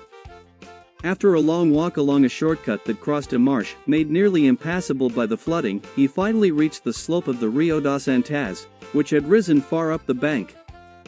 From there, he saw that the cattle were well, and nearby, grazing, was his beloved horse. When Pescaso saw his familiar owner, he lifted his head and neighed, trotting toward him. But he stopped a few meters away, shaking his head in strange ways Elena had never seen. The horse neighed repeatedly, tossing his head side to side, as if pointing toward the river, drawing attention to something along the bank. So many were the neighs and head tosses that Elena slowly approached the river. And there, still at some distance, he was greatly surprised. Near the bank, scattered across the grass, lay a vast number of fish, some still alive, thanks to the continuing downpour. Stunned, Elena stood motionless for a few seconds, staring at the fish strewn across the ground. Only then did he think to look around for the fisherman responsible for such a feat. Seeing no one, he decided to search the riverbanks for a fishing line, net, or trap. He walked upstream, then downstream, but found nothing. Returning to the spot, he tossed the live fish back into the river and gathered the rest, fashioning a bundle with a branch from a nearby bush. Before heading back to the farm, he looked once more in all directions, searching for the fisherman, but nothing. Only his horse remained nearby, behaving in a way he had never noticed before, as if Picasso alone knew the secret of that mysterious fishing. Curious and intrigued, more so than concerned with the livestock, Elena returned early the next morning. Passing by Picasso, who raised his head and stood firm as if waiting for his owner at the riverbank, Elena nearly fell backward when he again saw roughly the same number of fish scattered across the grass. Once again he searched the area and found no fisherman. He released the living fish and gathered the rest, just as before. By the fourth day, seeing the same thing repeated, he made a decision. Despite the relentless rain, he resolved to stay hidden by the river throughout the night and finally discover who the great fisherman was. At nightfall, as darkness settled, Elena hid among the foliage. Midnight passed, fear crept in, fear of meddling with a wandering soul from another world. Shaking off the thought, he stayed alert. Wrapped in his cape, half dozing under the rain, he suddenly heard footsteps approaching. This time, he thought, he would know the fisherman. But disappointment followed. Approaching the river was none other than his horse, Picasso, walking slowly, thirsty yet hesitant. After much hesitation, the horse dipped his muzzle into the water, only to jerk it back suddenly. Elena's eyes nearly popped from their sockets. Every time the horse touched the water, fish, disoriented by the muddy current, latched onto the horse's whiskers. Thinking them insects or food, Picasso would toss his head violently, flinging the fish up onto the grassy slope. Time and again the horse tried to drink, and each time the same thing happened. Soon, a good number of fish lay scattered behind him. The feat of Picasso spread throughout the region. Though only Elena witnessed it, people soon came from all around, bringing mares to breed with the remarkable horse. Elena welcomed them all. As Agapito finished his tale, a skeptical drover asked, "And that bay horse, does he still roam these parts to prove your story true?" No, Agapito replied. The good old Picasso passed away long ago. Then who can guarantee this isn't just a tale? Asked the drover. Calmly, rolling his cigarette, Agapito answered, "It's true, Picasso is gone. But he left behind many pregnant mares. And right here in São Jorge de Malata, just half a block away, in this very paddock, among many horses and a few mules, there stands another bay, same coat, named Picasso, grandson of the late Picasso. And he's the one who assures me this story isn't something I made up on my own." Beginning another page of this book. Tribute to the drover of gaucho music. Whoever one day goes up there to the highlands to visit the living legend of the Pampas, of the two brothers, Adelar, one of the existing myths, in graffiti riding on horseback, this is the name of his horse, trotting across the Pampas. He became a living statue, it must be said. Such an ordinary fact has never been heard of before. To receive so much honor while still alive, so many paying tribute, with a great bronze statue, equal pride for the place. It is Adelar Bertussi, a novelty throughout the world, who has played like a boy since the days of Pedro Raimundo. A friend of Luis Gonzaga, who visited Malata, right near Craiova, at the farm that was his home. Those who do not know, come and see what is written there in the shed, what Luis Gonzaga left, with the color of infinite blue. On the wall of the shed, a tribute to the Bertussi family. When invited by them, he stopped there on his journey. If there are those who have not seen it, come and see the writing. It was photographed by Zanellato, who was qualified for such a task. At Adelar's invitation, he also recorded it on a tape, and there the message stands, available to visitors. Adelar Bertussi looked with great admiration at Maestro Fioravante, his beloved father, leading his band, conducting with perfection, to follow in his father's footsteps. This was his decision. His passion for his father was stamped upon his face, and what his father loved so deeply, he loved the same. From the depths of his soul came such excitement, and by opening his accordion, the boy became a man. Our living legend traced his path very early, by his father Fioravant's side, never leaving him alone. As for his mother, Javelina, he devoted great affection, one foot on the road, the other at home, that was the young man's creed. Do not let the legend die, come and know the legend, come with me, fellow countrymen, to the lands of goodwill. Come to Bertussi Farm to feel a better way of living, its gates stand open from night until dawn. This is no rumor, come meet the living legend of the Pampas, who does what he says, singing and playing like a wizard. His red accordion, pride of the entire state, shows and does what he proclaims, never acting arrogant. He is an authentic gaucho, a true man of the land, who sings of his labor, showing how deeply he loves it. On horseback or on foot, while his cattle bellow, he follows his trail across seas, mountains, and ranges. His smile is a portrait, an old registered trademark, myth and legend, yet real, a friend of the gaucho folk. Unmatched in kindness, in him one finds a true companion, he would give the shirt off his back for a friend, never at the wrong time. Whoever knows this Bertussi can't help but wonder how such a myth can be so singular, so simple, approachable, lovable. It even seems strange that there are still people like this, with so much to offer. I invite you, fellow countrymen, and make his story my own. Come up to the highlands to hear his singing, his wise words before they fall silent. Come visit the Bertussis, come meet Adelar.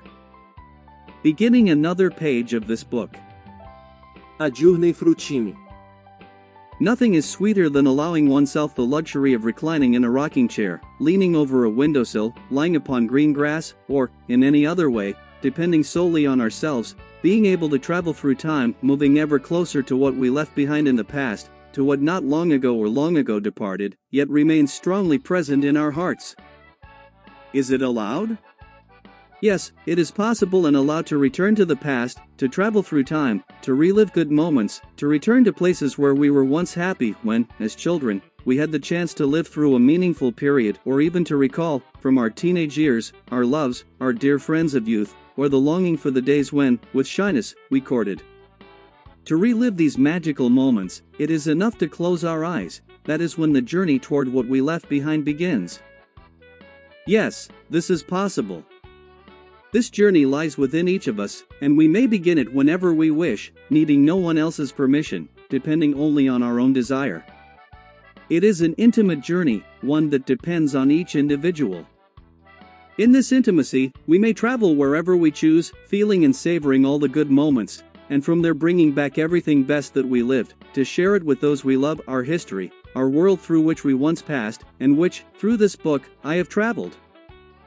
Now, on your journey through time, all of you may share this reading with your loved ones. Here are my memories, my comings and goings through time. However unbelievable you may consider my journey, within it I found each one of you, and today I share what I brought back from my story and from our shared history, something that, with great affection, I have the pleasure of sharing with you. Beginning another page of this book. Daughter. From girl to woman it happened so swiftly, my little girl was gone, and the woman took her place. My love, once blind, did not even notice it, and now, so lost, I no longer find myself in you. I saw you as you were, how can I now grow used to this? I did not hold back our time, nor did I see it pass. All the time by your side, I always thought I would remain. How strange it is to see you today, already a young woman. My days, once agitated, now pass so slowly, I live the present, lost in my thoughts. The two of us together, like children, I seemed to see, only I did not notice that you were slowly growing up. Today, with a knot in my throat, in my blind searching, I grope in vain through my nothingness, knowing there is nothing there. How can the so-called time take away even nothing, leaving only good memories of the days I saw go by? I live by living in the past, touching the untouchable, dreaming of having by my side my most desired good, the sweet and gentle girl, the most beautiful, the most lovable, her delightful little laugh, her most tender affection. Like a dream or a vision, it leaves our lives, much of what we loved most often without farewell, leaving us there, lost, alone in the midst of nothing, not knowing where to go, lost upon our road. With your adolescence, I struggle to grow accustomed, even so, with your new ways, love goes on. At times I am enchanted watching the flower bloom, at times I remember my baby, and dwell upon her. Time, like smoke, wind, or cloud, fades away, it took from me your childhood, leaving only sighs. Longing for the mischievous, cuddly, beautiful little girl, the most fragrant flower of the fields in springtime. It is a struggle with time, resisting change, everything I never wanted, wanting only the child, forgetting that the past would take everything away, exchanging the little girl for the young woman of today. Beginning another page of this book. Tribute to Father. Father. It is difficult to find words to describe how happy we are to have you in our lives, always supporting us, respecting us, and helping to build our dreams. An example of determination, courage, and affection, you teach us each day to be better people and to fight for what we want. Father. Friend. Companion on our journeys. It is with great pride that we congratulate you on yet another achievement in your life. We are certain that this is one more among the many you have already conquered and among the many still to come. We love you very much. From your children, Melissa, Gustavo, Vanessa, and Sibylla. Beginning another page of this book. Words from the author. From my teenage dreams, I believe that what remains most alive within my chest and my soul is that anxiety to express what I keep in the deepest part of my being. An old and wise saying goes, wiser is the one who listens to those who know how to listen. Since the earliest days of my childhood, more so then than today, as far as I remember, I have always given space to others when it came time to speak, to present a point of view. Even today I recall, as if it were yesterday, my childhood, my time as a child. And who does not recall with longing that time left behind? Who was not once a child?